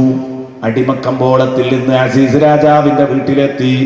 അസീസ് രാജാവിന്റെ വീട്ടിൽ നിന്ന് സുലൈഖയുടെ പീഡനങ്ങൾ, സുലൈഖയുടെ കൂട്ടുകാരികളുടെ പ്രലോഭനങ്ങൾ, ഇതൊന്നും സഹിക്കാനാവാതെ അവസാനം ബഹുമാനപ്പെട്ട യൂസുഫ് നബി ദുആ ചെയ്തു, റബ്ബിസ്സിജ്നു അഹബ്ബു ഇലയ്യ മിമ്മാ യദ്ഊനനി ഇലൈഹി. പടച്ചവനെ, ഈ കൊസറാ കൊള്ളികളായ പെണ്ണുങ്ങൾ എന്നെ വിളിച്ചു വരുത്തുന്ന ഈ വേണ്ടാത്തരം എനിക്കൊട്ടും ഇഷ്ടമില്ല. ഇതിലേറെ എനിക്കിഷ്ടം തടവറയാണ്, സിജ്നാണ്, ജയിലാണ്. ഒരിക്കലും യൂസുഫ് നബിക്ക് ശിക്ഷയെന്നോണമല്ല അള്ളാഹ് ജയില് കൊടുത്തത്. യൂസുഫ് നബിയുടെ പ്രാർത്ഥനയ്ക്ക് ഉത്തരം കൊടുത്തതാ. യൂസുഫ് നബി ചോദിച്ചു വാങ്ങിയതാണ് തടവറ. അങ്ങനെ അതാ തടവറയിലെത്തുന്നു. റബ്ബിസ്സിജ്നു അഹബ്ബു ഇലയ്യ മിമ്മാ യദ്ഊനനി ഇലൈഹി. അവിടെ നിന്ന് ജയിൽ പുള്ളികളെ പരിചയപ്പെടുന്നു, രാജാവിന്റെ രണ്ടാളുകളെ പരിചയപ്പെടുന്നു. അതിലൊരാൾ അവരുടെ സ്വപ്നത്തിന് വ്യാഖ്യാനം നൽകുന്നു. നിങ്ങളിൽ ഒരാൾ കൊല്ലപ്പെടുമെന്നും നിങ്ങളിൽ ഒരാൾക്ക് രാജാവിന്റെ കൊട്ടാരത്തിൽ ജോലി തിരിച്ചു കിട്ടുമെന്നും വ്യാഖ്യാനം കൊടുത്തു. അങ്ങനെയൊക്കെ സംഭവിച്ചു. പിൽക്കാലത്ത് രാജാവ് പ്രസക്തമായൊരു സ്വപ്നം കാണുന്നു. വ്യാഖ്യാനം അന്വേഷിക്കുമ്പോൾ ഓർമ്മ വരുന്നു, അന്ന് ജയിലിൽ നിന്ന് രക്ഷപ്പെട്ട മനുഷ്യൻ, ഓ യൂസുഫ് ഉണ്ടല്ലോ ജയിലിൽ, അദ്ദേഹത്തിന് ഇതിന്റെ വ്യാഖ്യാനം കൃത്യമായി അറിയുമല്ലോ, ഞാൻ അവിടെ പോകട്ടെ. യൂസുഫിന്റെ അടുത്ത് വന്ന് വിവരം പറഞ്ഞു. യൂസുഫ് നബി അലൈഹിസ്സലാം വ്യാഖ്യാനം കൊടുത്തു. രാജാവ് കൊണ്ടുവരാൻ നിർദ്ദേശിച്ചു. രാജാവ് ജയിൽ മോചിതനാക്കി. പിന്നീട് യൂസുഫാണ് മിസ്ർ ഭരിക്കുന്നത്. വലിയ സംഭവമാണ്, ഞാൻ ചുരുക്കി പറഞ്ഞതാണ്. അന്ന് പ്രയാസവും പ്രതിസന്ധിയും വരുന്ന ഒരു കാലം വരുന്നുണ്ടെന്ന് യൂസുഫ് പ്രവചിച്ചിരുന്നു. ആ ക്ഷാമവർഷങ്ങൾ വന്നപ്പോൾ തന്റെ ഇക്കാക്കമാരടക്കം അന്യദേശങ്ങളിൽ നിന്നടക്കം അതാ മിസ്റിൽ മാത്രമേ അരിയുള്ളൂ, ഭക്ഷണമുള്ളൂ. ആ ഭക്ഷണത്തിന് വേണ്ടി റേഷൻ മിസ്രിലെ രാജാവ് എല്ലാവർക്കും നൽകുന്നുണ്ടെന്ന് കേട്ടപ്പോ അതിനു വേണ്ടി വരുന്നു ഇക്കാക്കമാർ. ആരെ? പണ്ട് കിണറ്റിറിഞ്ഞ അനുജന്റെ അടുത്തേക്ക്, അനുജനാന്നറിയില്ല, അരിക്ക് വരുന്നു, അരി കൊടുക്കുന്നു. എന്നിട്ട് ബിന്യാമീനെ തന്ത്രപരമായി വിളിച്ചു വരുത്തുന്നു. അവിടെ ബിന്യാമീനെ തന്ത്രപരമായി അവിടെ കൊടുക്കുന്നു. അതൊക്കെ ചില കാര്യങ്ങൾ ബിന്യാമീനോട് സ്വകാര്യമായിട്ട് പറയുകയും ചെയ്തു. വിഷമിക്കേണ്ട, ഞാൻ യൂസുഫാണ്. ബിന്യാമീനെ വിഷമിപ്പിക്കാതെ, വേദനിപ്പിക്കാതെ, ബേജാറാക്കാതെ. എന്നിട്ട് വാപ്പയെയും ഉമ്മയോ ഒക്കെ കൂട്ടി ഇങ്ങ് പോന്നോ, ഞാനാണ് നിങ്ങൾ മുമ്പ് കിണറ്റെറിഞ്ഞ യൂസുഫ് എന്ന് യൂസുഫ് നബി അലൈഹി ഇസ്ലാം പരസ്യമായി അവരോട് പറയുന്നു. അവര് ജാള്യത മറച്ചു വെക്കാൻ ശ്രമിക്കുന്നു, നടക്കുന്നില്ല. വാപ്പയുടെ അടുത്ത് അതാ അവര് വരുന്നു. യൂസുഫ് നബി അലൈഹിസ്സലാം കുപ്പായം കൊടുത്തയച്ചിട്ടുണ്ട്. യൂസുഫ് നബി അലൈഹിസ്സലാം കൊടുത്തയച്ച കുപ്പായവുമായി അവർ വാപ്പയുടെ അടുത്ത് വരുന്നു. കുപ്പായം എത്തുന്നതിന് മുമ്പേ വാപ്പ മുറ്റത്തേക്ക് ഇറങ്ങുന്നു. ഓ, എന്റെ മോൻ വരുന്നുണ്ട്, യൂസുഫിനെ മണക്കുന്നുണ്ട്. യൂസുഫിന്റെ കുപ്പായമാണ് ഈ മണക്കുന്നത്. അത് മണക്കാനുള്ള കഴിവ് യാക്കൂബ് നബി അലൈഹിസ്സലാമിനുണ്ട്. വീട്ടിലുള്ളവരൊക്കെ കുറ്റപ്പെടുത്തുന്നു. എന്നോ ചെന്നായ പിടിച്ചു തിന്നുപോയ യൂസുഫ് തിരിച്ചു വരെ, എന്താ വാപ്പ നിങ്ങൾ ഈ അത്തുമ്പിത്തും പറയുന്നത്? പക്ഷേ വാപ്പ പറഞ്ഞു, അല്ല മക്കളെ, വരുന്നുണ്ട്. അതാ അവർ വന്നു. വാപ്പ കരഞ്ഞ് കരഞ്ഞ് യൂസുഫിനെ കുറിച്ച് ഓർത്തോർത്ത് കരഞ്ഞ് കരഞ്ഞ് വാപ്പയുടെ കണ്ണിന് മങ്ങലേറ്റിരുന്നു. പൂർണ്ണമായി കാഴ്ച നഷ്ടപ്പെട്ടിട്ടില്ല. ഒരു നബിയുടെ കാഴ്ചയും പൂർണ്ണമായി നഷ്ടപ്പെടാൻ പാടില്ല. അത് മുസ്ലിമീങ്ങളുടെ അഖീദയാണ്. അതുകൊണ്ട് തന്നെ യാക്കൂബ് നബിക്ക് കാഴ്ചക്ക് മങ്ങലാണ് ഉണ്ടായത്. അതെ, ആ യാക്കൂബ് നബിയുടെ മുഖത്ത് വസ്ത്രമിട്ടപ്പോഴേക്ക്, കുപ്പായമിട്ടപ്പോഴേക്ക് യാക്കൂബ് നബിക്ക് പഴയ കാഴ്ച തിരിച്ചു കിട്ടി. യാക്കൂബ് നബിയോട് മക്കള് ഇതുവരെ പറഞ്ഞതല്ലേ, ചെന്നായ പിടിച്ചു തിന്നു. എന്നാൽ അപ്പോഴൊന്നും യാക്കൂബ് നബി അത് വിശ്വസിച്ചിട്ടില്ല. ബൽ സവ്വലത്തിലക്കും അൻഫുസുക്കും, അവരോട് പറഞ്ഞു, നിങ്ങൾക്കെന്തോ, നിങ്ങളുടെ മനസ്സുകൾ എന്തോ ദുർമന്ത്രങ്ങൾ നൽകി, എന്തോ വേണ്ടാത്തരം തോന്നിപ്പിച്ചു, നിങ്ങളത് ചെയ്തു എന്ന് തന്നെയാണ് അവസാനം വരെ പറഞ്ഞത്. ആ മക്കൾ ഇതാ വാപ്പാന്റെ മുമ്പിൽ വന്ന് കാല് പിടിക്കുന്നു. ആ രംഗം ഒന്ന് വായിക്കൂ. ഖാലു യാ അബാനാ സ്തഗ്ഫിർ ലനാ ദുനൂബനാ ഇന്നാ കുന്നാ ഖാതിഈൻ. ഞങ്ങളുടെ പ്രിയപ്പെട്ട പിതാവേ, ഞങ്ങൾക്ക് വേണ്ടി ഒന്ന് പൊറുക്കലിനെ തേടുമോ? ഇന്നാ കുന്നാ ഖാതിഈൻ, ഞങ്ങള് ഗുരുതരമായ തെറ്റാണ് ഞങ്ങൾ ചെയ്തിരിക്കുന്നത്. ഞങ്ങൾ യൂസുഫിനെ കിണറ്റിലെറിഞ്ഞതാണ്. ഇനി തുറന്നു പറയാതിരിക്കാൻ വയ്യ. യൂസുഫ് തന്നെ എല്ലാ സംഭവങ്ങളും നിങ്ങളോട് കൃത്യമായി വിവരിക്കും. ഞങ്ങൾ യൂസുഫിനോട് കാണിച്ച ക്രൂരതകൾ യൂസുഫ് പറയുമ്പോൾ, കുപ്പായം പോലും അടിച്ചു വെച്ച കഥയൊക്കെ പറയുമ്പോ നിങ്ങളെല്ലാ അർത്ഥത്തിലും വേദനിക്കും. ഞങ്ങൾ തന്നെ തുറന്നു പറയാം, ഞങ്ങൾ തികഞ്ഞ അരുതായ്മയാണ് ഉപ്പാ ചെയ്തത്. ഞങ്ങൾക്ക് വേണ്ടി നബി എന്ന നിലക്ക് ഞങ്ങളെ വാപ്പ അള്ളാഹിനോട് പാപം പൊറുക്കാനൊന്ന് ദുആ ചെയ്യണം. അനുജൻ യൂസുഫ് നമ്മളോട് എല്ലാവരോടും അങ്ങ് ചെല്ലാൻ പറഞ്ഞിട്ടുണ്ട്. അപ്പൊ വാപ്പ പറയാ, മക്കളെ, നിങ്ങൾ ചെയ്തത് ലാഘവത്തോടെയുള്ള തെറ്റല്ല. നിങ്ങൾ ചെയ്ത തെറ്റ് ലാഘവത്തോടെ കാണാൻ പറ്റിയതല്ല. മക്കളെ, നിങ്ങൾ ചെയ്ത തെറ്റ് ഗുരുതരമാണ്. അതുകൊണ്ട് തന്നെ ഗുരുതരമായ തെറ്റുകൾക്ക് ഇസ്തിഗ്ഫാർ ചെയ്യുമ്പോ ഇസ്തഗ്ഫിർ ലനാ യാ അബാന ഇസ്തഗ്ഫിർ ലനാ ദുനൂബനാ, ഒഴുക്കം മട്ടിന് പറഞ്ഞാൽ പോരാ, അതിന് പറ്റിയ ഒരു സമയം സെലക്ട് ചെയ്യണം. ഖാല സൗഫ അസ്തഗ്ഫിറു ലക്കും റബ്ബി, ഇപ്പൊ ദുആ ഇല്ല. സൗഫ അസ്തഗ്ഫിറു ലക്കും റബ്ബി, പിന്നെ അതിന് പറ്റിയൊരു സമയം വരട്ടെ, അപ്പൊ ഞാൻ എന്റെ റബ്ബിനോട് നിങ്ങൾക്ക് വേണ്ടി പൊറുക്കലിനെ തേടും. ഇന്നഹു ഹുവൽ ഗഫൂറുർ റഹീം, അപ്പോൾ അവൻ നിങ്ങളുടെ പാപം പൊറുക്കും. അല്ലാഹു കരുണയുള്ളവനാണ്. അതുകൊണ്ട് നല്ല ഒരു സമയം നമുക്ക് സെലക്ട് ചെയ്യാം. എന്നിട്ട് ഞാൻ നിങ്ങളെ അറിയിക്കാം. അതാ അവര് കിടന്നുറങ്ങി. അതാ ബഹുമാനപ്പെട്ട ഇമാം ഗസാലി പറയുന്നു. ഇനി ഗസാലി ഇമാം പറയുന്ന വിശദീകരണം ഈ ആയത്തിന്, ഫലമ്മാ ജാഅ അസ്സഹറു, അത്താഴ സമയം വന്നപ്പോൾ, ഇത് പറയാനാ ഞാനിത് പറഞ്ഞത്. അത്താഴ സമയമെത്തിയപ്പോൾ നബ്ബഹ യഅഖൂബു ഔലാദഹു, യാക്കൂബ് നബി അലൈഹിസ്സലാം തന്റെ മക്കളെ വിളിച്ചുണർത്തി. എണീക്ക് മക്കളെ, നിങ്ങൾ നേരത്തെ പറഞ്ഞില്ലേ ഇസ്തിഗ്ഫാർ ചെയ്യണം, പൊറുക്കലിനെ തേടണം, അതിന് പറ്റിയ സമയാ മക്കളെ, നിങ്ങൾ എഴുന്നേൽക്ക, നമുക്ക് അല്ലാഹുവിനോട് പൊറുക്കലിനെ തേടാം. ഫദഅ യഅഖൂബു വഅമ്മന ഔലാദുഹു, യാക്കൂബ് നബി അലൈഹിസ്സലാം ദുആ ചെയ്തു, മക്കൾ ആമീനും പറഞ്ഞു. ഇമാം ഗസാലി റളിയല്ലാഹു അൻഹു പറയുന്നു. എന്തിനാ ഇത് പറഞ്ഞത്? അത്താഴ സമയത്തിന് ഇത്രയും മഹത്വമുണ്ട്. അപ്പൊ റമദാനിൽ അത്താഴ സമയമാവുമ്പോഴോ ഇതിന് പ്രത്യേകം ബുദ്ധിമുട്ടില്ല എന്നാ ഞാൻ പറഞ്ഞത്. ഏതായാലും അത്താഴത്തിന് എഴുന്നേൽക്കുന്ന 1 മണിക്കൂർ മുമ്പ് എഴുന്നേറ്റിട്ട് ഇത് ശേഷിക്കുന്ന ദിവസങ്ങളെങ്കിലും ഇബാദത്ത് ചെയ്താൽ ലൈലത്തുൽ ഖദറിൽ 1 മണിക്കൂർ കിട്ടൂലേ? ബാക്കിയുള്ള ദിവസങ്ങളിലൊക്കെ അത്താഴ സമയത്ത് ഇസ്തിഗ്ഫാർ ചെയ്ത കൂലിയും കിട്ടൂലേ? ഇത് ചെറിയ കാര്യമല്ല.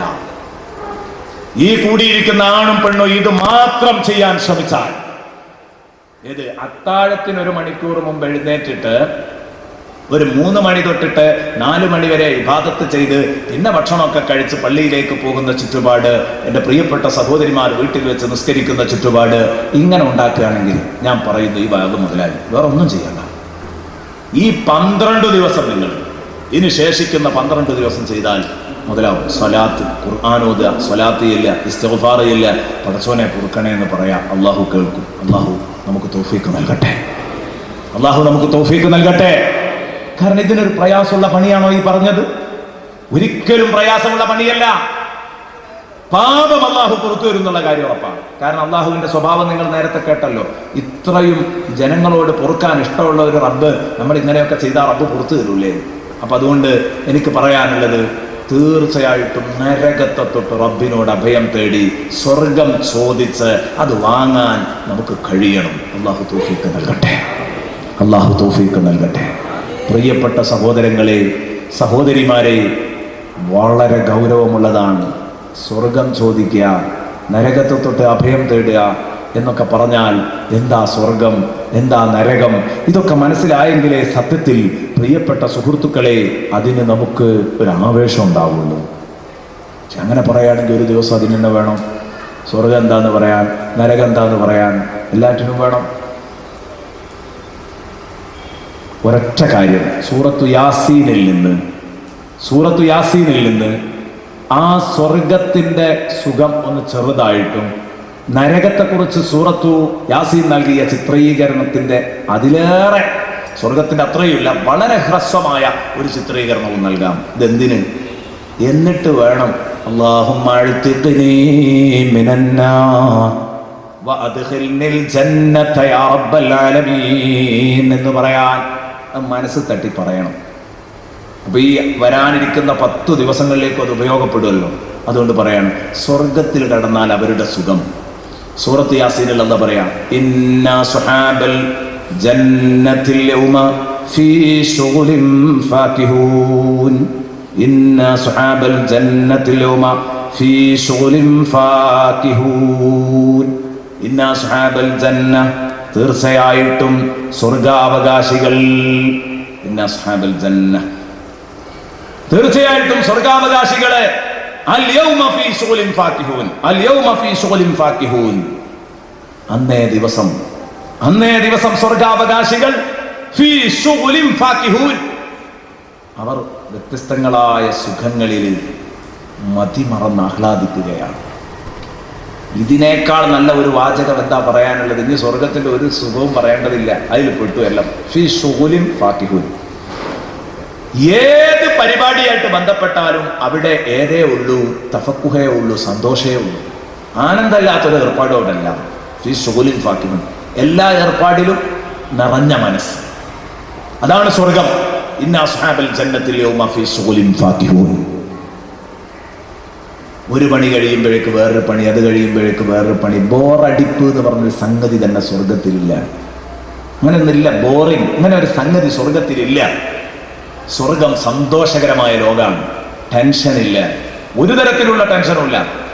തിന്നാൻ ഭക്ഷണം, കുടിക്കാൻ വെള്ളം, ഉടുക്കാൻ മുണ്ട്, ഇതൊക്കെ പ്രശ്നമാണ് ഭൂമിയിൽ, അല്ലെ? ഇതൊക്കെ ഒപ്പിക്കാൻ വേണ്ടി ഓടി നടക്കണം, ഇതിനൊക്കെ പ്രയാസപ്പെടണം, ഇത് ഒപ്പിക്കാൻ വേണ്ടി കഷ്ടപ്പെടണം, ഒരുപാട് സങ്കടങ്ങൾ ഇതിനു വേണ്ടിയൊക്കെ സഹിക്കണം.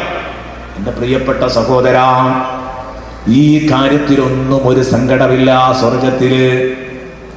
ഈ കാര്യത്തിലൊന്നും തന്നെ സങ്കടപ്പെടാനില്ല സ്വർഗത്തില്. അവിടെ എല്ലാം ഇഷ്ടം പോലെയാണ്, എല്ലാം അല്ലാഹു ഇഷ്ടം പോലെ തരുന്നു. ഒന്ന് എന്ന് വെക്കണ്ട, എല്ലാം കിട്ടുന്നു ഇഷ്ടം പോലെ. അല്ലാഹു തആല ബഹുമാനപ്പെട്ട ആദം നബി അലൈഹിസ്സലാമിനെ അല്ലാഹു സ്വർഗത്തിലാക്കുന്നു. ആദം നബിയെ സ്വർഗത്തിലാക്കിയിട്ട് ഹവ്വാ ബീവിയെയും സ്വർഗത്തിലേക്ക് പറഞ്ഞയച്ചു. ആദം നബിയെയും ഹവ്വാ ബീവിയെയും സ്വർഗത്തിലേക്ക് വിട്ടിട്ട് അല്ലാഹു തആല ആദം നബിയോടും ഹവ്വാ ബീവിയോടും പറയുന്ന ഒരു വാക്കുണ്ട്, വല്ലിമാനോടും വല്ലിപ്പയോടും. അല്ലാഹ് പറയുന്നു, ഇന്നലക അല്ലാ തജൂഅ ഫീഹാ വലാ തഅറാ. അല്ലാഹു തആല പറയാണ്, സ്വർഗത്തിലെ സുഖം എന്താണെന്നറിയോ? ആദമേ, ഇന്നലക അല്ലാ തജൂഅ ഫീഹാ വലാ തഅറാ. അതിൽ ഉടുക്കാൻ മുണ്ടിന്റെ പ്രശ്നമല്ല, തിന്നാൻ ഭക്ഷണമല്ല എന്നുള്ള പ്രശ്നമല്ല, നഗ്നനാവണ്ട, വിശക്കണ്ട. വഅന്നക ലാ തദ്മഉ ഫീഹാ, അതിൽ ദാഹിക്കേണ്ട വിഷയം വരില്ല, കുടിക്കാൻ വെള്ളമില്ലാത്ത പ്രശ്നം സ്വർഗത്തിലുണ്ടാവൂല. വലാ തദ്ഹ, ഈ പറഞ്ഞ അന്നവും വെള്ളവും മുണ്ടും ഒപ്പിക്കാൻ നിങ്ങൾ വെയിലും കൊള്ളണ്ട. എന്താ നോക്ക് നിങ്ങൾ, വലാ തദ്ഹ, നിങ്ങൾ വെയിലും കൊള്ളണ്ട. ഇത് തന്നെയാണ് സ്വർഗം. അതിലും വലിയ സുഖം നിങ്ങൾക്ക് എന്ത് വേണം? എന്നിട്ടല്ല പറയുന്ന അതിന്റെ നബിയോട് ഒരു കാര്യമുണ്ട്, ഈ ഒരു ചങ്ങാതിയെ നിങ്ങൾ സൂക്ഷിക്കണം. ഇന്നഹാദാ അദുവ്വുൻ ലക വലിസൗജിക്, ഇവൻ നിങ്ങളുടെയും നിങ്ങളുടെ കെട്ടിയോളുടെയും ശത്രുവാണ്. നിങ്ങളെ രണ്ടാളെയും ഇവൻ പറ്റിക്കുന്നത് നോക്കണം. ഫലാ യുഖ്രിജന്നകുമാ മിനൽ ജന്ന, ഇവൻ നിങ്ങളെ സ്വർഗത്തിൽ നിന്ന് പുറം ചാടിക്കാതിരിക്കട്ടെ. അങ്ങനെ പുറത്തു ചാടിച്ചാൽ നെയ്യാനങ്ങാതെ തിന്നല് നടക്കൂല, കുടിക്കല് നടക്കൂല, മുണ്ടുടുക്കണമെങ്കിൽ എല്ല് മുറിയെ പണിയെടുക്കേണ്ടി വരും. ആദം നബി അലൈഹിസ്സലാമിനോട് അല്ലാഹ് പറയുന്നു, ഫലാ യുഖ്രിജന്നകുമാ മിനൽ ജന്നതി ഫതഷ്ഖാ, സ്വർഗത്തിൽ നിന്ന് പുറം ചാടിച്ചാൽ ഫതഷ്ഖാ, ഈ വക സംഗതികൾ, ജീവിത സൗകര്യങ്ങൾ ഒപ്പിക്കാൻ നിങ്ങൾ ക്ലേശം അനുഭവിക്കേണ്ടി വരും. ആദം നബിയോട് പറയാൻ ശരിക്ക് ഓരോന്നും പറയുമ്പോൾ അങ്ങനെ ഓരോ വിഷയത്തിലേക്ക് വന്നുപോവാണ്. എന്താണ് ഫലാ യുഖ്രിജന്നകുമാ മിനൽ ജന്നതി എന്ന് പറഞ്ഞതിനനുസരിച്ച് ഒഴുക്ക് ഫതഷ്ഖയാ എന്ന് പറയലാ. അറബി ഭാഷ അറിയുന്നവർക്ക് അത് ഉൾക്കൊള്ളാൻ കഴിയുള്ളൂ. സ്വർഗത്തിൽ നിന്ന് നിങ്ങളെ രണ്ടാളെയും പുറത്തിയാടിക്കാതിരിക്കട്ടെ പിശാച്, പുറത്തിയാടിച്ചാൽ നിങ്ങൾ രണ്ടാളും ക്ലേശിക്കേണ്ടി വരും. അങ്ങനെ പറഞ്ഞില്ല. ഫതഷ്ഖാ, ആദമേ നിങ്ങൾ വേദനിക്കേണ്ടി വരും. പഴം പറിച്ചത് ഹവ്വാ ബീവിയാണ്. അതിന്റെ പേരിലാണ് അന്നത്തിനും വെള്ളത്തിനും മുണ്ടിനും ഓടിപ്പായണം എന്നുള്ള നിർബന്ധമാക്കിയത് ഭൂമിയിൽ ഇറക്കിയിട്ട്. പക്ഷേ ഓടിപ്പായുന്നതാരാ? ആദം. ഹവ്വയോ കിച്ചണിൽ, അല്ലേ? കഷ്ടപ്പാട് ആദമിനാണ്. രണ്ടാളും കൂടെ കഷ്ടപ്പെടേണ്ടി വരില്ല. പെണ്ണിനെ പോറ്റാൻ ആണ് കഷ്ടപ്പെടേണ്ടി വരും. ഫലാ യുഖ്രിജന്നകുമാ മിനൽ ജന്നതി ഫതഷ്ഖാ. നോക്ക് നിങ്ങൾ, എത്ര നല്ല പാഠങ്ങളാണ് വിശുദ്ധ ഖുർആൻ എനിക്കും നിങ്ങൾക്കും നൽകുന്ന പാഠങ്ങൾ. ഇതൊക്കെ ചിന്തിക്കാൻ വകുപ്പുള്ളതാ. ഏതാവട്ടെ, നമുക്ക് നമ്മുടെ വിഷയത്തിലേക്ക് തന്നെ വരാം. തിന്നാനും കുടിക്കാനും ഉടുക്കാനും ഇഷ്ടം പോലെ ഉള്ള ഒരു ലോകമുണ്ടെങ്കിൽ അത് തന്നെയല്ലേ സന്തോഷം. ഇവിടെ നടക്കുന്ന കൊലപാതകങ്ങൾ അതിനു വേണ്ടിയാണ്. ഇവിടെ നടക്കുന്ന എല്ലാ തട്ടിപ്പറികളും അതിനു വേണ്ടിയാണ്. ഇവിടെ നടക്കുന്ന എല്ലാ സംഗതികളും അതിനു വേണ്ടിയാണ്. ഈ ജീവിത മാർഗങ്ങളും സുഖ സൗകര്യങ്ങളും ഒപ്പിക്കാനാണ്.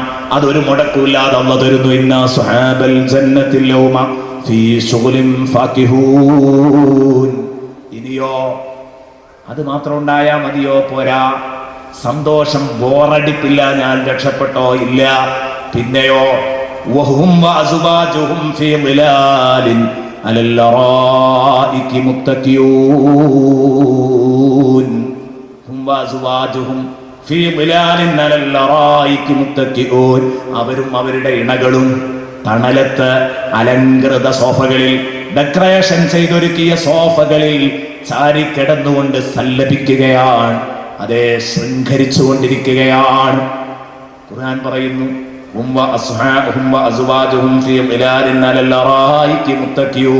എന്റെ മുമ്പിലിരിക്കുന്ന സഹോദരന്മാരോട്, ഈ കർട്ടൻ അപ്പുറത്തിരിക്കുന്ന സഹോദരിമാരോട് ഞാൻ ചോദിക്കട്ടെ, നാളെ സ്വർഗത്തില് അള്ളാഹ് നൽകുന്ന ഏറ്റവും വലിയ സന്തോഷാണ് നിങ്ങളും നിങ്ങളുടെ ഇണകളും സ്വർഗത്തിൽ ഒന്നിക്കുക. അള്ളാഹ് തരുന്ന വലിയ സന്തോഷാണ്. ഹൂറിങ്ങളെ പറ്റിയല്ല ഈ പറഞ്ഞത്. എന്ന് പറഞ്ഞാൽ ഞാനും എൻ്റെ ഭാര്യയും എൻ്റെ മക്കളും നാളെ സ്വർഗത്തിൽ ഒരുമിക്കും. നിങ്ങളും നിങ്ങളുടെ ഭാര്യയും മക്കളും നാളെ സ്വർഗത്തിൽ ഒരുമിക്കും. അള്ളാഹു തൗഫീഖ് നൽകട്ടെ. അല്ലെ, അള്ളാഹു തആല സ്വർഗത്തെ പറ്റി പറയുമ്പോ അള്ളാഹ് തരുന്ന ഏറ്റവും വലിയൊരു ഓഫറാണിത്. ഇതിലും വലിയൊരു ഓഫർ എന്തുണ്ട്? സൂറത്തുർ റഅദിൽ അള്ളാഹ് പറഞ്ഞത് കാണാം. ജന്നാത്തു അദ്നി യദ്ഖുലൂനഹാ വമൻ സ്വലഹ മിൻ ആബാഇഹിം വഅസ്വാജിഹിം വദുർരിയാതിഹിം വൽ മലായികതു യദ്ഖുലൂന അലൈഹിം മിൻ കുല്ലി ബാബ് സലാമുൻ അലൈക്കും ബിമാ സബർതും ഫനിഅമ ഉഖുബദ്ദാർ. നാളെ സ്വർഗ്ഗക്കാർ സ്വർഗ്ഗത്തിൽ കടക്കുമ്പോൾ അവർ മാത്രം കടന്നാൽ സന്തോഷം ഉണ്ടാകൂല. ആണും പെണ്ണും കുടുംബത്തിലെ ഉമ്മയും ഒപ്പയും മക്കളും ഒക്കെ പങ്കെടുത്ത ഈ ഒരു വേദിയിൽ ഞാൻ പ്രത്യേകം ഓർമ്മപ്പെടുത്തുന്നു, ഈ ആയത്ത് നമ്മുടെ ഹൃദയത്തിൽ തട്ടിക്കിട്ടിയാൽ അൽഹംദുലില്ലാ. ഈ ആയത്ത് മാത്രം നമ്മുടെ ഹൃദയത്തിൽ തട്ടിയാൽ നമ്മൾ രക്ഷപ്പെടും. എന്താ ഈ പറയുന്നത്? പ്രിയപ്പെട്ട സുഹൃത്തുക്കളെ, എൻ്റെ ഉപ്പ എനിക്ക് 8 വയസ്സ് പ്രായമുള്ളപ്പോൾ എന്നെ വിട്ടുപിരിഞ്ഞതാണ്. 8 വയസ്സ് പ്രായമുള്ളപ്പോൾ എന്നെ കുടുംബനാഥനാക്കി എൻ്റെ ഉപ്പ പിരിഞ്ഞുപോയി. എൻ്റെ ഉപ്പയെ കണ്ണുനിറയെ കാണാൻ എനിക്ക് അവസരമുണ്ടായിട്ടില്ല. എൻ്റെ താഴെയുള്ളവർക്ക് അത്രയും അവസരമുണ്ടായിട്ടില്ല. പ്രിയപ്പെട്ട സുഹൃത്തുക്കളെ, അള്ളാഹു എനിക്ക് നൽകുന്ന വാഗ്ദത്തം, നിങ്ങൾക്ക് നൽകുന്ന വാഗ്ദത്തം അല്ലെ, എല്ലാവർക്കും ഉണ്ടാകും ഇത്തരം അവസരങ്ങൾ. ഇനി എത്ര തന്നെ നമ്മളോടൊപ്പം ജീവിച്ചവരാണെങ്കിലും അപ്പൊ അധികം ആഗ്രഹം ഉണ്ടാകുക ചെയ്യാം അല്ലേ? ആ വാപ്പയും ഉമ്മയും നാളെ സ്വർഗത്തിൽ ഒരുമിക്കുക എന്ന് പറഞ്ഞാൽ, നമ്മൾ വാപ്പ ഒരുമിക്കുന്നു, ഉമ്മ ഒരുമിക്കുന്നു, നമ്മൾ ഒരുമിക്കുന്നു. നമ്മളെ ഭാര്യയെ കണ്ടിട്ടില്ല, നമ്മളെ കുട്ടികളെ കണ്ടിട്ടില്ല. പേരക്കുട്ടികളെ കാണാത്ത വാപ്പക്ക് ചുറ്റും പേരക്കുട്ടികൾ ഒരുമിച്ച് കൂടുന്ന ഒരു രംഗം. എത്ര ഹൃദ്യമാണ് ആ രംഗം. പടച്ചവനെ, ഞങ്ങളെ കുടുംബത്തിൽ നീ അത് സാധിപ്പിച്ചു തരണേ അല്ലാ, നീ അത് സാധിപ്പിച്ചു തരണേ അല്ലാ. എന്താ സുഹൃത്തുക്കളെ ഈ കേൾക്കുന്നത്? പക്ഷേ അതിനുള്ള ഒരു കണ്ടീഷൻ പറഞ്ഞിട്ടുണ്ട്. അതിനൊരു കണ്ടീഷൻ പറഞ്ഞിട്ടുണ്ട്. എന്താണ് ആ കണ്ടീഷൻ? വമൻ സ്വലഹ മിൻ ആബാഇഹിം വഅസ്വാജിഹിം വദുർരിയാതിഹിം. വാപ്പയായതുകൊണ്ട് മകൻ സ്വർഗത്തിലെത്തിയാൽ അങ്ങ് എത്തൂല. മകനായി എന്നതുകൊണ്ട് വാപ്പാന്റെ ഒപ്പം മകൻ അങ്ങ് എത്തൂല. ഭാര്യയായി എന്നതുകൊണ്ട് ഭർത്താവിന്റെ കൂടെ പാർക്കൂല. ഭർത്താവായി എന്നതുകൊണ്ട് ഭാര്യ സ്വർഗത്തിലെത്തിയത് കൊണ്ട് പാർക്കാൻ കഴിയൂല ഒപ്പം. അതിനെന്ത് ചെയ്യണം? വമൻ സ്വലഹ മിൻ ആബാഇഹിം വഅസ്വാജിഹിം വദുർരിയാതിഹിം. ബാപ്പയും ഉമ്മയും മക്കളും ഭാര്യയും ഭർത്താക്കന്മാരും എല്ലാവരും സാലിഹീങ്ങളായിരിക്കണം. അതേ, രാവിലെ എഴുന്നേറ്റ് വാപ്പ സുബഹി നിസ്കരിക്കുന്നുണ്ട്, ഉമ്മ സുബഹി ഖളാക്കി കിടന്നുറങ്ങുകയാണെങ്കിൽ പറ്റൂല. ഭാര്യ നിസ്കരിക്കുന്നുണ്ട്, ഭർത്താവ് സുബഹി ഖളാക്കി കിടന്നുറങ്ങിയാൽ പറ്റൂല. നിങ്ങൾ സുബഹി നിസ്കരിച്ചു ഖുർആൻ ഓതി. പക്ഷേ പ്രിയപ്പെട്ട ഉമ്മമാരെ, നിങ്ങളെ മക്കള്, പ്രായം തികഞ്ഞ മക്കള് നിങ്ങളെ തൊട്ടടുത്ത റൂമിലൊക്കെ കിടന്നുറങ്ങാണ്. അവര് 8 മണിക്ക് എഴുന്നേൽക്കൂ. ഈ മക്കളെ നാളെ സ്വർഗത്തിൽ നിങ്ങളോടൊപ്പം കിട്ടൂല. കിട്ടണം എന്ന് നിങ്ങൾക്ക് ആഗ്രഹം ഉണ്ടെങ്കിൽ ഞാൻ പറയാണ്, നിങ്ങളെ കുടുംബത്തിലൊരു മാറ്റം വരട്ടെ. എന്തിന്? നാളെ സ്വർഗത്തിലൊത്തുകൂടാൻ. ഇന്നാ സുഹാബൽ ജന്നത്തിൽ യൗമ ഫീ ശുഗ്ലിൻ ഫാകിഹൂൻ എന്ന ആയത്തിന്റെ തഫ്സീറില് ബഹുമാനപ്പെട്ട പണ്ഡിതന്മാർ രേഖപ്പെടുത്തുന്നത് കാണാം. ഇതേ വിഷയത്തിലൊരു ചർച്ച, അതും കൂടെ പറയാം, ഗുണം ചെയ്യുമെന്ന് തോന്നുന്നത്. ഏതെങ്കിലും ഒരു കുടുംബം, അല്ലെ, ഭാര്യയും ഭർത്താവും മക്കളൊക്കെ ഒരുമിച്ചൊന്ന് നന്നാവാന്ന് തീരുമാനിച്ചാൽ അത് വലിയ ഉപകാരമാവുമല്ലോ. അതാണല്ലോ നമുക്ക് വേണ്ടത്. ഈ സദസ്സിന്റെ ഔട്ട്പുട്ട് അതായിരിക്കണം, ഫലം അതായിരിക്കണം. അള്ളാഹു ആക്കി തരട്ടെ. കൂട്ടത്തിലൊരു കാര്യം ഞാൻ പറയാൻ വിട്ടുപോയതാണ്. അരീക്കോട് മജ്മയിൽ നിന്ന് ആവാസെ ഖുർആൻ ഫൗണ്ടേഷൻ പുറത്തിറക്കുന്ന CD-കൾ, സാധുവായ ഞാൻ സംസാരിച്ച വിശുദ്ധ ഖുർആൻ DVD-കൾ ഇവിടെ ഉണ്ട്. നിങ്ങൾ സൗകര്യം പോലെ വാങ്ങണം. മർക്കസിനെ സഹായിക്കാൻ നിങ്ങൾ മറക്കരുത്. ഇത് മറന്നാലും മർക്കസിനെ നിങ്ങൾ പൂർണ്ണമായും സഹായിക്കണമെന്ന് പ്രത്യേകം ഉണർത്തുകയാണ്. ഈ പറഞ്ഞ വിഷയത്തിൽ ഒരു ചെറിയ സംശയം. അതെന്താ? ഉമ്മയും വാപ്പയും ഒക്കെ സ്വർഗത്തിലാണെങ്കിലും മക്കളും കുട്ടികളും പിന്നെ സ്വർഗത്തിലെത്തുമെന്ന് പറഞ്ഞാൽ അത് യോജിക്കാൻ പറ്റുന്ന കാര്യമാണ്. സാലിഹീങ്ങളാണെങ്കിലേ എത്തുള്ളൂ, അങ്ങനെയാ പറഞ്ഞു. സാലിഹീങ്ങളാണെങ്കിലേ എത്തുള്ളൂ എന്ന് പറഞ്ഞാൽ വാപ്പ അയലാ ദറജയിലാ സ്വർഗത്തിലുള്ളത്. മകൻ എവിടെയാ കിടക്കുന്നത്? സ്വർഗത്തിന്റെ ഏതോ ഒരു മൂലയിലാണ്. അതിന് മാത്രമേ അവൻ ചെയ്തിട്ടുള്ളൂ. നമ്മളെ വാപ്പ ഉന്നത സ്ഥാനത്താണ്, അല്ലെങ്കിൽ മകൻ ഉന്നത സ്ഥാനത്താണ്, അല്ലെങ്കിൽ ഭാര്യ ഉയർന്നു, ഭർത്താവ് ഉയർന്നു, എല്ലാവരും ആരും ആവാലോ ഈ നന്നാവുന്നത്. അങ്ങനെ അവർ അയലാ ദറജയിൽ ആകുമ്പോൾ താഴെ ഉണ്ട് ഇവന്റെ കുടുംബക്കാരൊക്കെ സ്വർഗത്തിൽ. അപ്പൊ ഇവൻ ചോദിക്കത്രേ പഠിച്ചവനോട്, പഠിച്ചവനെ, എൻ്റെ ഭാര്യ എവിടെയാ, എൻ്റെ മക്കളെവിടെയാ, എൻ്റെ വാപ്പ എവിടെയാ, എൻ്റെ ഉമ്മ എവിടെയാ ചോദിക്കുമ്പോ അള്ളാഹുവിന്റെ മറുപടി, അവർ നിനക്കും മാത്രമുള്ള നിനക്ക് കിട്ടിയ സ്ഥാനത്തിന് അർഹരല്ല.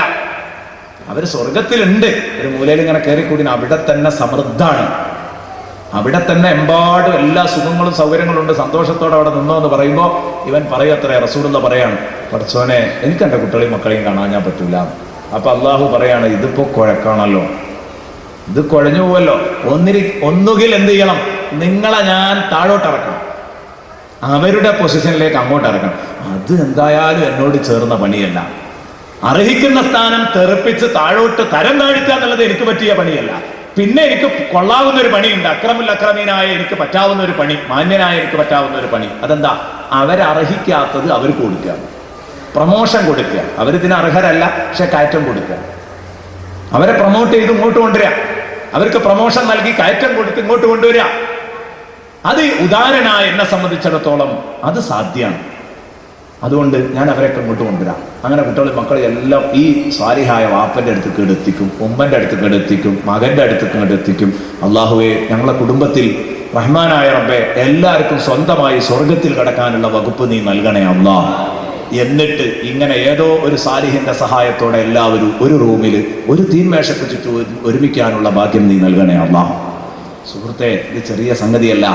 അപ്പോൾ നബി സല്ലല്ലാഹു അലൈഹി വസല്ലം തങ്ങളോട് ചോദിച്ചു, നബിയെ, അപ്പോ സ്വർഗം ആസ്വദിക്കാൻ പറ്റാത്തതിന്റെ പേരിലാണ് ഇവര് ഈ അന്വേഷിക്കുന്നതെങ്കിൽ സംഗതി ശരി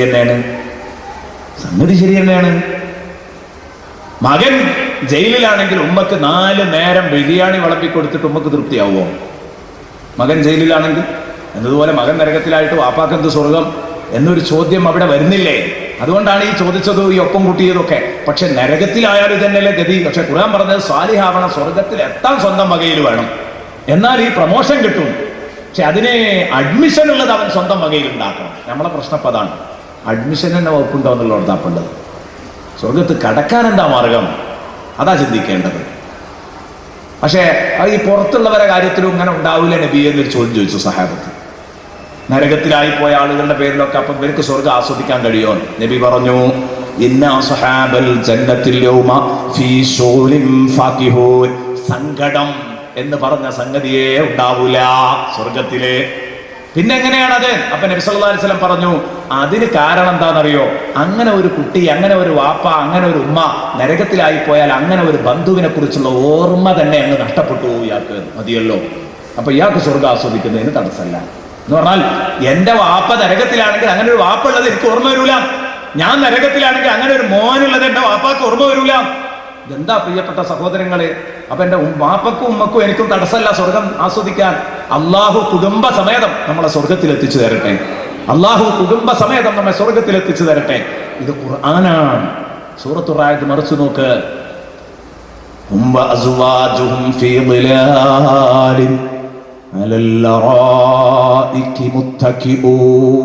ഇത് ആഗ്രഹിക്കാത്ത ഒരൊറ്റ ആളും ഉണ്ടാവില്ല ഈ സദസ്സിൽ. ഇവിടുത്തെ ഭാര്യന്റെ മക്കളെയും കൂടെ ഭർത്താവിന്റെ മക്കളെയും കൂടെ സ്വർഗം പങ്കിടണം എന്ന് ആഗ്രഹിക്കാത്ത ആരാ ഈ സദസ്സിലുണ്ടാവുക? ഏതോ ചുരുക്കം ചിലരെങ്കിലും ഉണ്ടായെങ്കിലായി, അത്രയേ ഉള്ളൂ. എൻ്റെ ജീവിതത്തിൽ എനിക്ക് ആകെയുള്ള അനുഭവം ഒന്നേ ഒന്നാണ്.